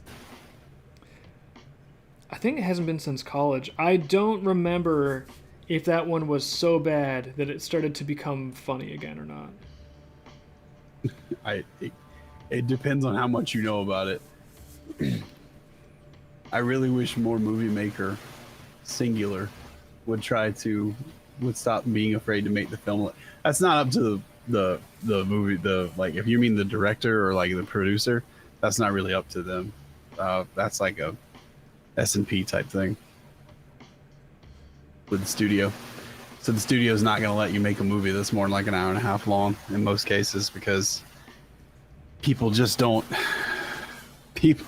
Religious people will barely sit for an hour-long service at the church of their choosing. Not many people will sit for more than an hour and a half to do anything. That's why the old David Lynch Dune movie was a good movie, but not many people watched it because it was so long. So they usually try to squeeze things in. They will tell a producer what to cut, and then they'll have the producer make the final cut after the director makes his cut. That's where things like director's cuts come from. So the producer will cut things for time, and yeah, so it's not always up to the people actually making the movie. There's also something to be said for director's cuts that you can watch at home, because in a movie theater, you cannot pause the movie and go to the bathroom. It's not allowed. It's not. The Chinese You did. tried. Yeah, the Chinese people here really did like Zootopia 2. It was one of the few. It was one of the few movies that came out the same day here that it did everywhere else, and it was it was huge. Normie machine operator Chinese people were talking about how it was good. It was really good. I liked it. My family liked it. Nice. I heard they like the snake so much that people are buying those vipers as pets. I don't know about that. I didn't hear that, but I heard that. Chinese people don't typically like pets at all. True. To begin with. I don't know Right. if maybe some of them would prefer reptiles or something, but like you just don't see a lot of people with pets here. I don't know who is really critical about us not being allowed to critique Zootopia 2, but perhaps Gadget cult has switched over to Judy, so perhaps that's the new Wait, update. what? I think you told us about the Gadget cult in Russia. Well, that's like just a matter of record. I don't think I introduced you to that, but yeah, there is like There was a meme. There's a photo. there it is just a meme. It's a meme that there is like a bunch of people with like Gadget Hat Wrench banners from what is it called? Rescue Rangers. Yeah, it's called Rescue Rangers, and they're they say like, oh, they worship Gadget.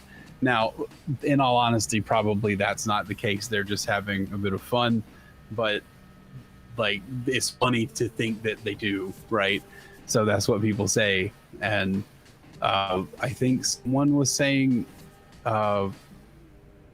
it was that guy who does like the $6,000 furry commissions. Miles, the Russian Diev? guy. Yeah. Miles Diev. Oh, I He thought it was was in Germany talking about I think it's in Germany. who he might be in Germany. I don't keep up with what he does. I just think his art No. is cool.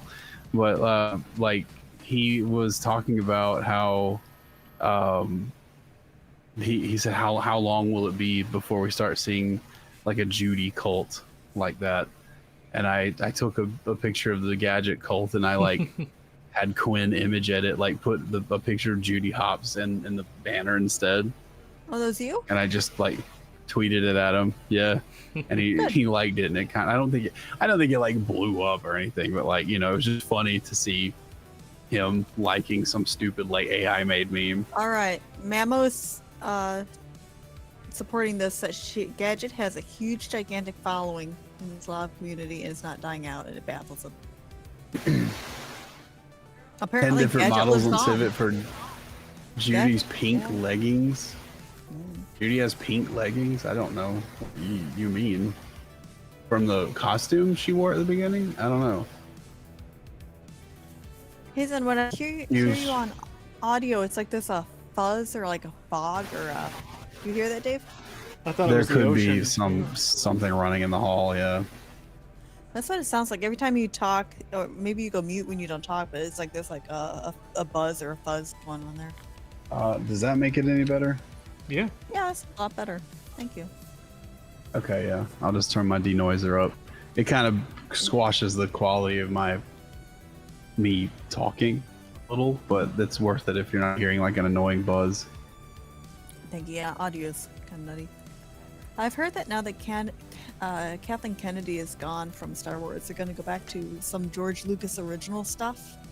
So apparently they're not done. You know it's not going to. George Lucas no original idea. stuff. I thought he already did all his stuff. I don't know. I don't know if he had notes or ideas, but they're not done, honey. I'm not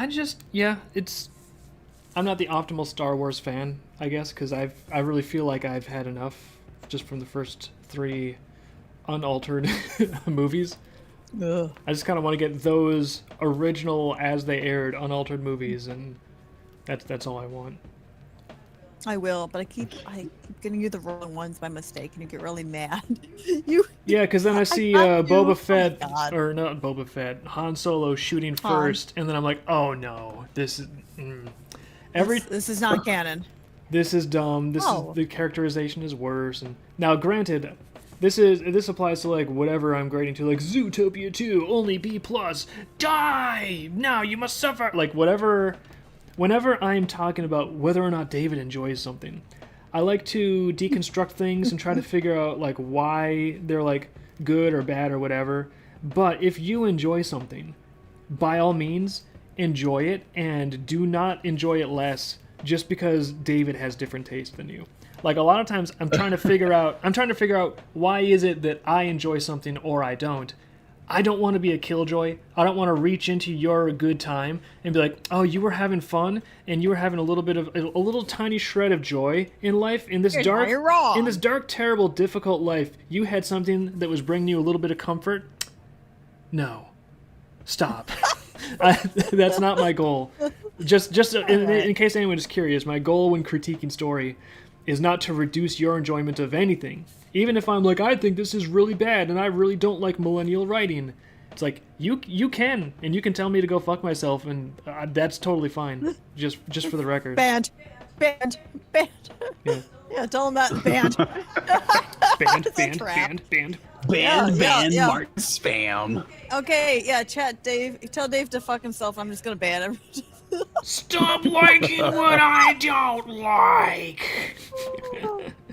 All right, anyway. Oh, I never Dave- heard Gadget's Russian VA. Yeah, I'll have to It's check really that good. out at some point. Okay. Dave, you didn't even make it to whether or not Han shot first. You saw some Muppets or CG in the background. You just had a fit. No, that's not You true. didn't get through. You did not get through 5 minutes of that DVD. No, that's slander. I remember. You're slandering me right now. That's defamation. That's defamation. That's defamation. I remember distinctly seeing CG creatures and be like, well, you know, it can't. It's probably not as bad as I remember. I'm sure this is not going to be that big a deal. Whatever. And then Han shot first, and I was like, this is stupid. Okay, fine. You know what though?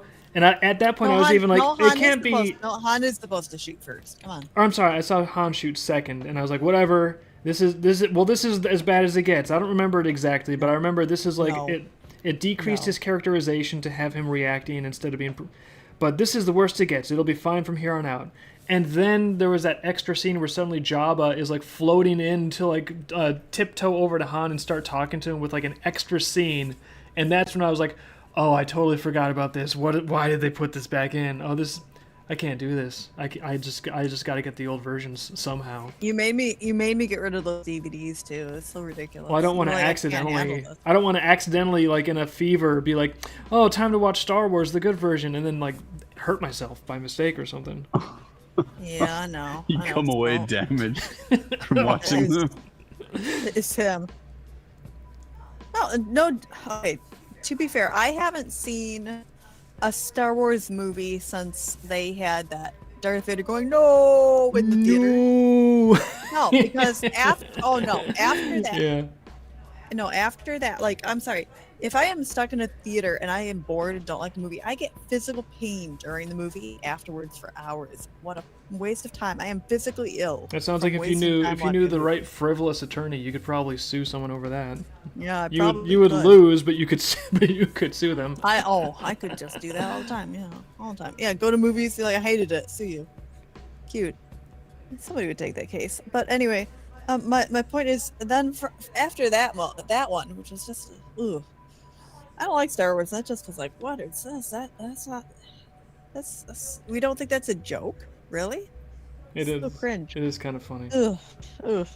After that, every time the Star Wars releasing a Darth Maul show. I Cool. just think about like a fucking late night talk show. It's late night with Darth Maul. If they just did a space ghost like that, I'd be happier. Like a joke. That'd be So better. we have a guest tonight. Really good friend of mine.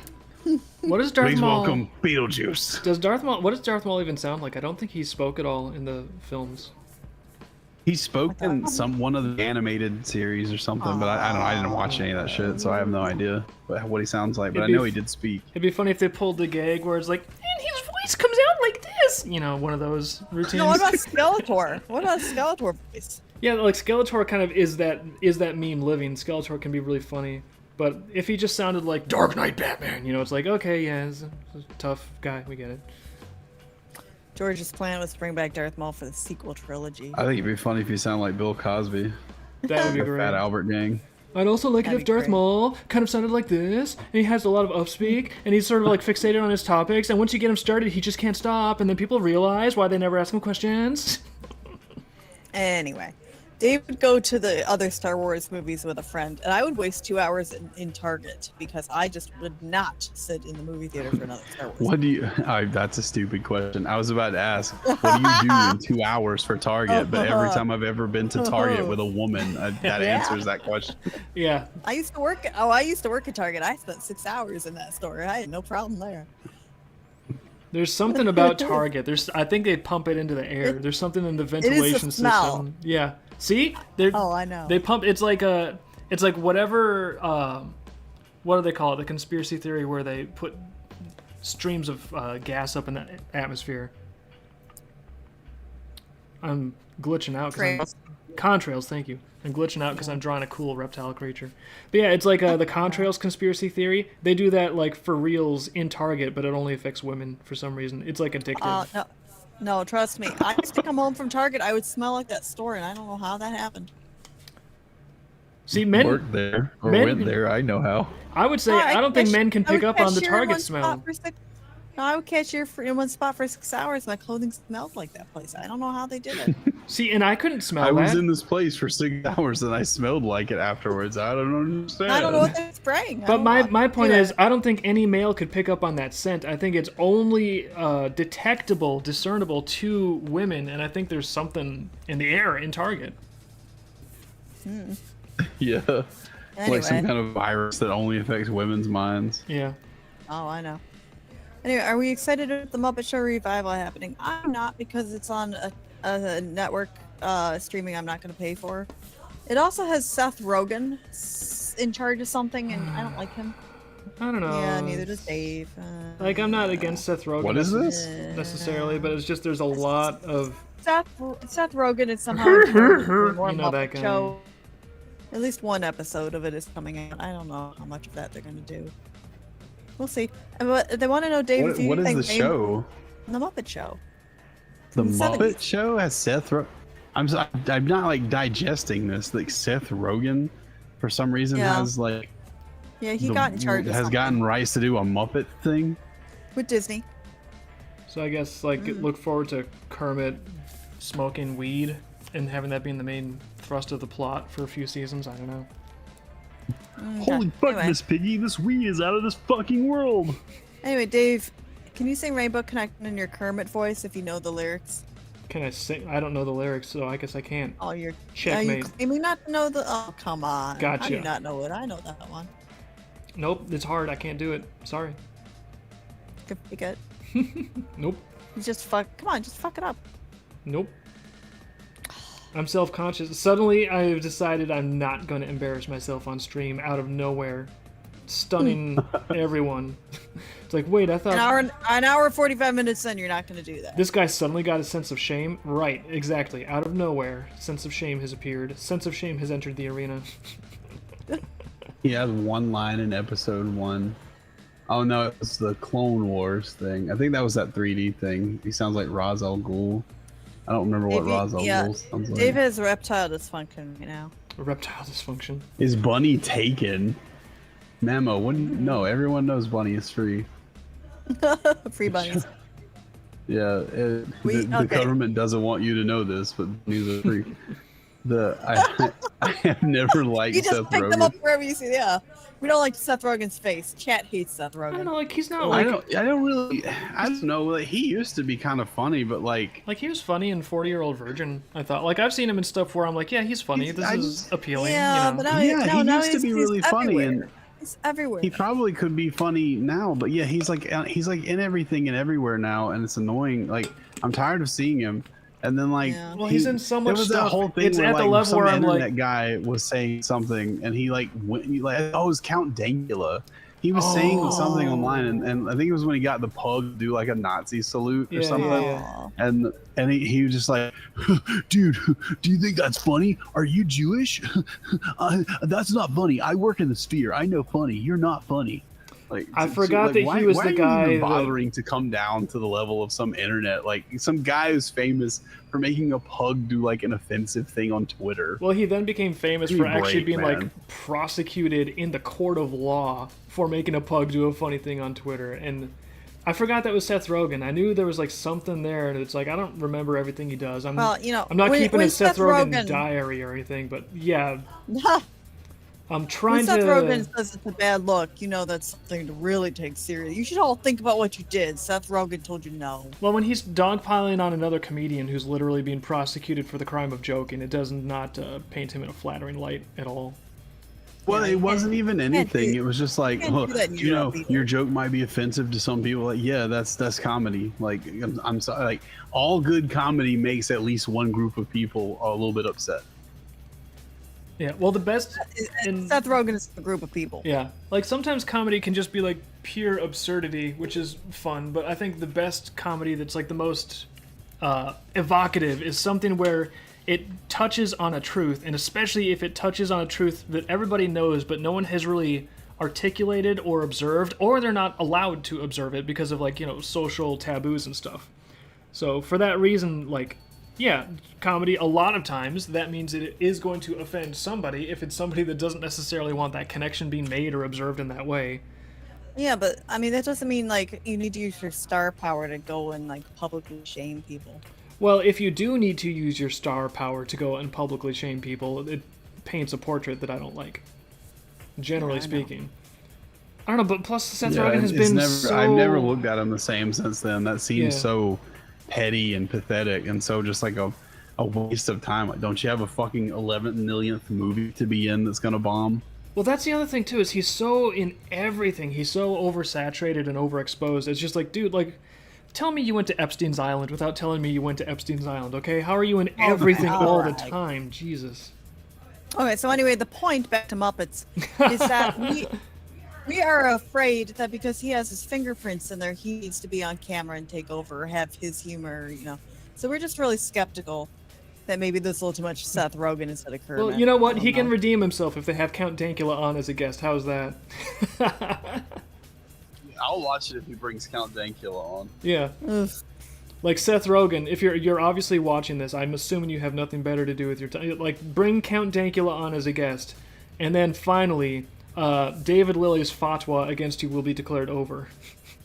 And just as we're saying, we'll love you again. We'll make the chat. We'll agree that you're the best. Yeah, just And we'll watch Disney Plus for maybe $12 a month and then cancel. Really cannot pay anymore. just let us, some nobody strangers, jam a steering wheel straight into your back, and then immediately you'll have tons of respect from us. That's how it works. I promise you. That's how it works on the Yeah. internet. Pretty sure.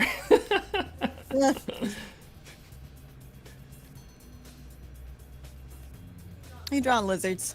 Yeah, I'm drawing lizards. Whoever thought that up, I'll tell you exactly who thought that up. Trigger Animation. What? Where are you?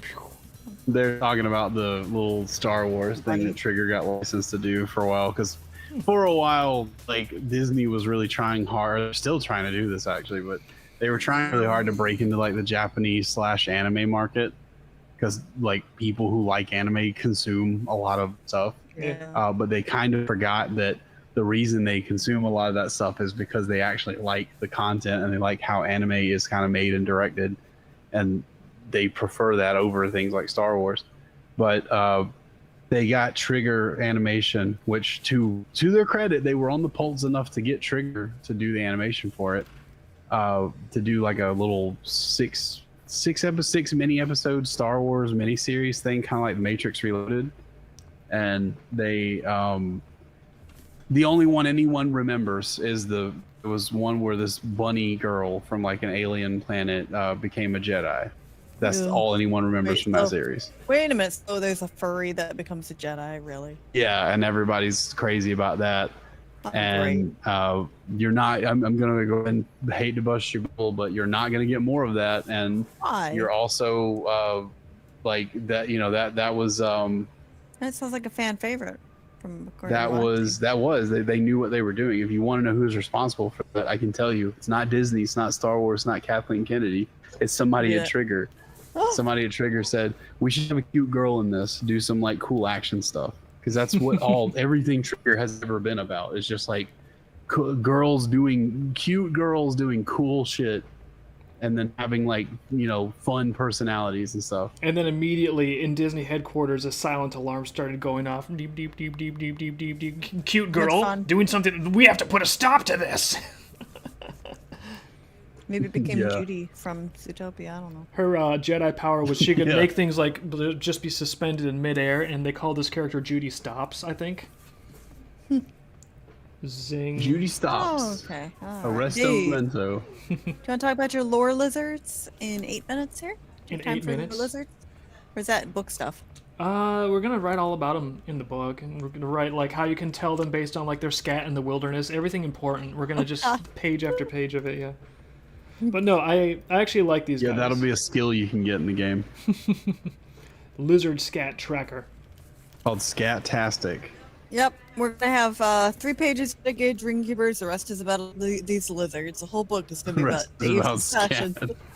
Yeah, but like no, these lizards. I don't think we're actually doing anything about their scat or sign or leaving. But they are they're pretty cool. We're adding a few more creatures here and there, just because, for example, Serapeum is a whole huge region separate from Andaruna.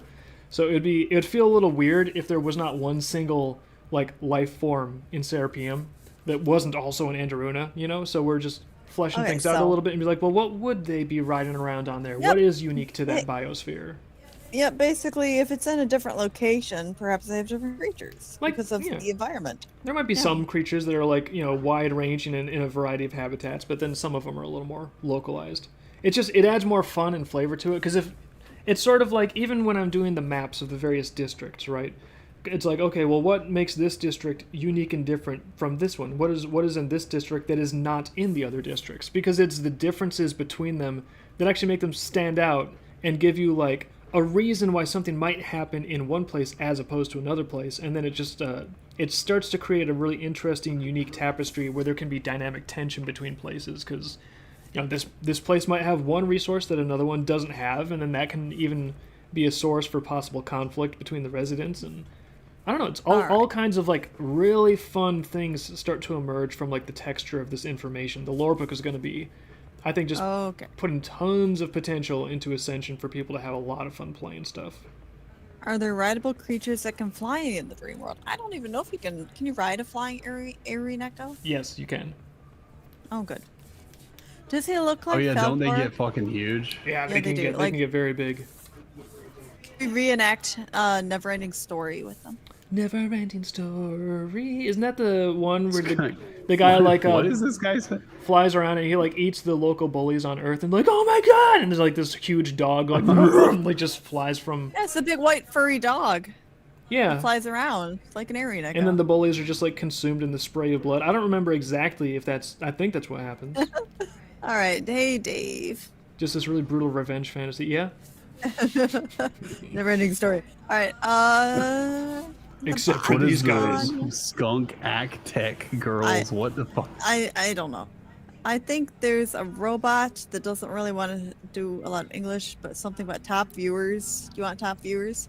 No, yeah, we I want hear the. about this every stream. Just ban those people. Yeah, you don't need I like to to play. we You don't, need to- don't even need to hear about them anymore. It is- It's fun. I like Dave's reaction. It is It's no. so cute. It is no longer fun. It is now just like it's too routine to A be chore? fun now. Yeah, now it's Oh, just no a chore. kidding.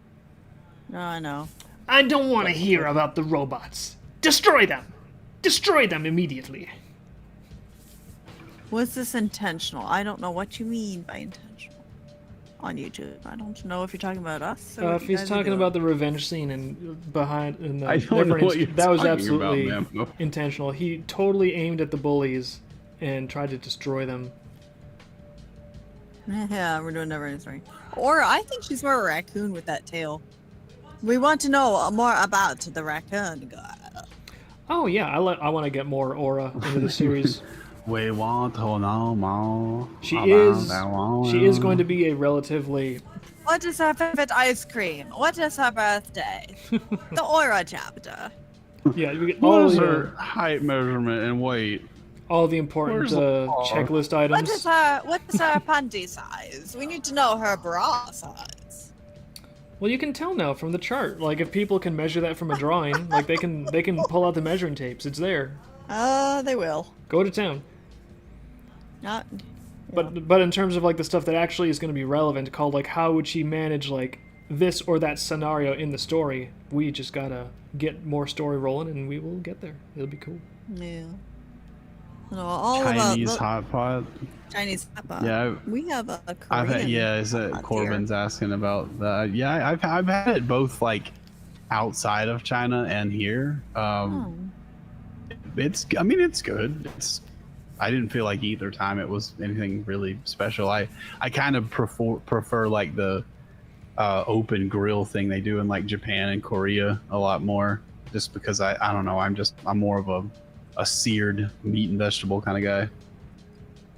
Dave, they want But it's more good. aura.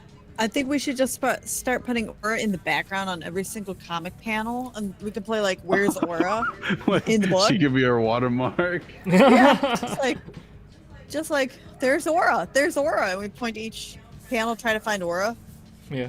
Even on novels with higher, like a little tiny microscopic aura in the letters, Yeah. you'd have to get the PDF. Like to a see her. where's Waldo aura. Yeah, if you zoom in close Yeah. enough, you'll see all the lines are actually composed of little auras. So there's actually an aura on every page of that Quigzik novel. You guys should go read that. No, It's free oh my on our goodness, website no. forever. No one can You know ever what? take it away. Yep. Litterbox did that on April Fool's Day, and you know what? People bought it too. They were like, "By the way, there's a little hidden yellow ladybug on somewhere in every comic." I thought you meant People they were were- saying the hidden aura on every page. No, of not the aura. box. No, it was a little bug. They're like, "There's a little yellow bug on every comic, and it's hidden." That's People kind of were a- seriously trying to That's find kind it of a on April relief. Fool's At first, Day. I thought you were saying like, hey, there's a little Quixotic hidden on every. I was like, they're gonna get sued for real. That guy is litigious as hell. They can't be saying that. Well, but we have learned they would own the copyright. Yeah, well, if they drew him, I guess so. He'd still sue anyway. Well, I mean, to find out the right. technically now, after the dust has settled, it is officially legally defined. I own the copyright. Me. I know. So Oh, like you. I would. You didn't. I'm sorry. You didn't care 5 years ago, but now you suddenly care. Well, if someone's going to drag me into federal court and say that like I don't have a right to share my own art, it's like, well, then we're going to find out some things. So I would give Litterbox permission to write and draw Quixotic as much as they want because he's mine. In fact, all of you listening, if you want to write anything about the Quixotic character, any illustrations, any fanfic, any stories, me, the And his fat little sidekick. yeah, me, Poncho. the copyright holder, I'm just gonna go ahead and say that unless I tell you otherwise, have fun. Have all the fun that you want. Dave approval. Yeah. Dave approves all of your Quixotic fan art. Quick tested, Dave approved. Yes, because apparently we need an adult woman to tell people who owns Quixotic. Congratulations. 2 years later, somebody will tell you who owns Quixotic. Apparently, we needed the entire might of the full United States government to determine who owns Quixotic, the coyote. It's really important to figure out. Lots of professionals had to put their nose to the There was- grindstone Oh, and get to the bottom of this. So many paperwork. So much paperwork and Now, time. no. Who owns Quixotic? Oh my gosh. There was a war on Quixotic. What's Do I Quixotic? know how Ascension is coming along? I can tell you there's a dice system that D20s are definitely involved in, yes. That's not my problem. We're drawing lizards. What I can't So wait if you have like the regular dice you normally play like D&D and stuff with,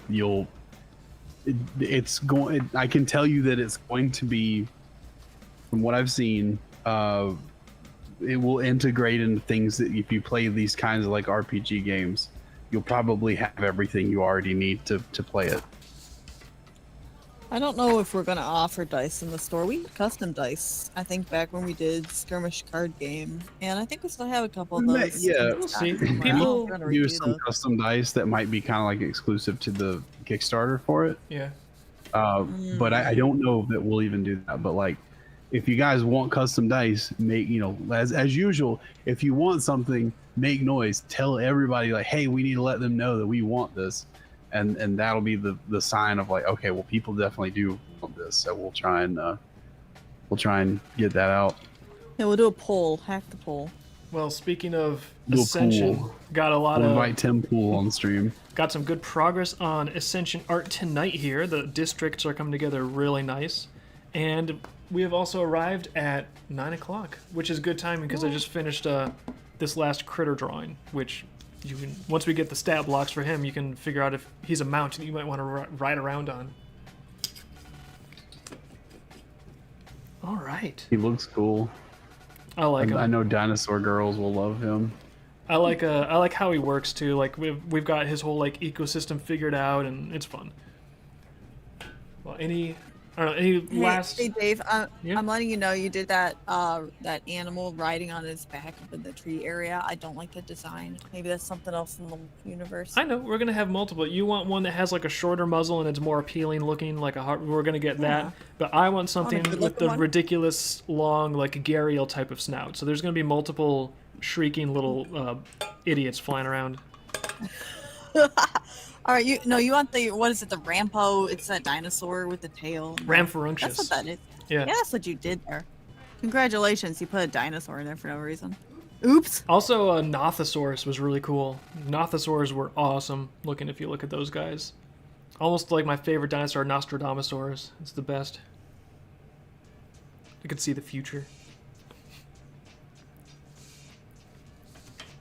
All right. Somebody asks, was this intentional? I have absolutely no idea what was intentional. You're gonna have to tell me again. I'm not sure. We might have missed where that question was inserted into the flow of conversation. Let me finish up really quick here. Yeah, I got a little behind it. Aura, is there a prelude story for her? I don't think she would be in prelude because I don't have anything planned. Who knows?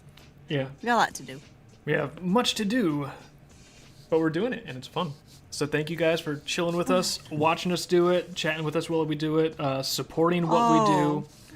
Hold on. Something about like checked off when Nama's escape plans and prelude both were checked off as a different door, but it seems like one was supposed to be an escape to media room. Asking if that was an intentional joke.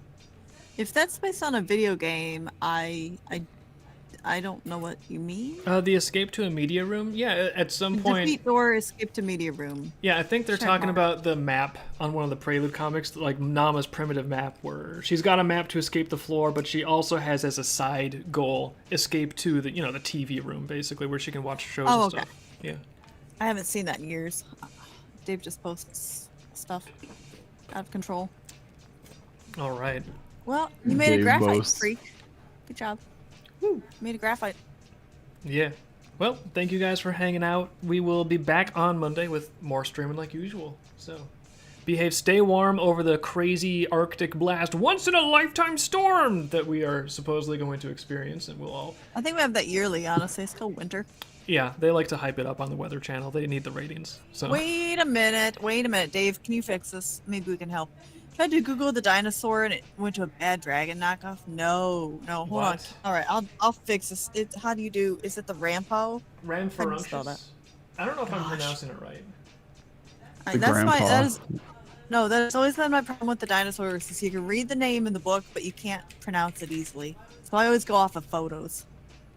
Ramferunctious. I'm not sure. But I know Ramferunctious. Nothosaurus is just a cool, sort of like long-necked crocodile-looking dude. So Nothosaurus is just Notho-saurus.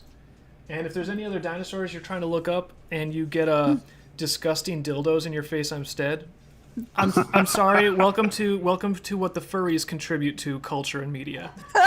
That's we can't stop them all. Well, all we can do is try to We can't put. have nice things anymore. We got furries. Sorry. They've got their priorities and we've got ours. So I'm sorry that they're visible to the world. That's just how it goes. Everyone be good, stay warm, and we will see you on Monday. Stream ends in 5. Yeah, look for that lore pod docu soon. Oh yeah. What? By the way. Yeah, we got some dockies in the works for I don't know if it's gonna be late winter or spring, but there are gonna be some more things coming up. We're gonna cook some stuff up. Woo! All right, stream ends in 5, 4, 3, 2.